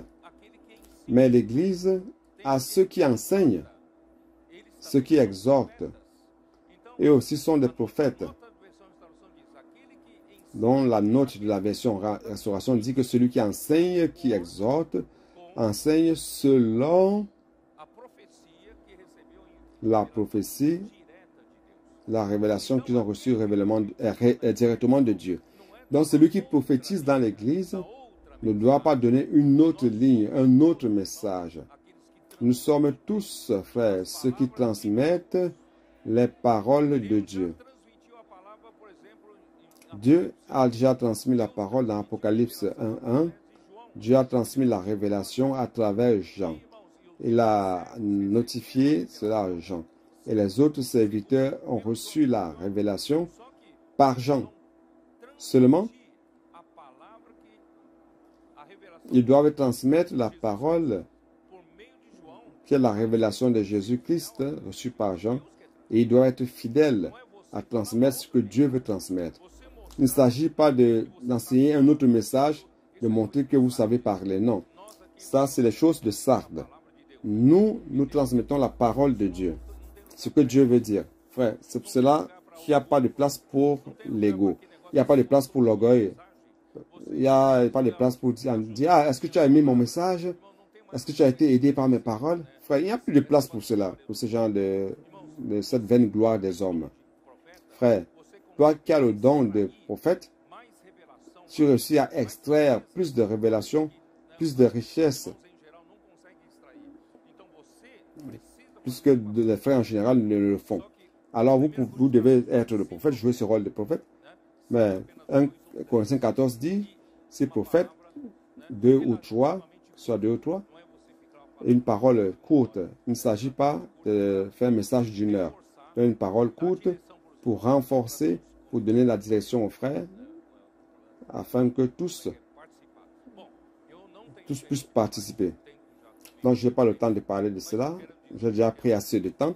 Mais je voudrais dire que c'est un mensonge que Satan est en train de répandre par-ci, par-là. Nous avons beaucoup de prophètes dans l'Église et qui vont encore enrichir davantage la parole prophétique. Amen. Jésus est le Seigneur.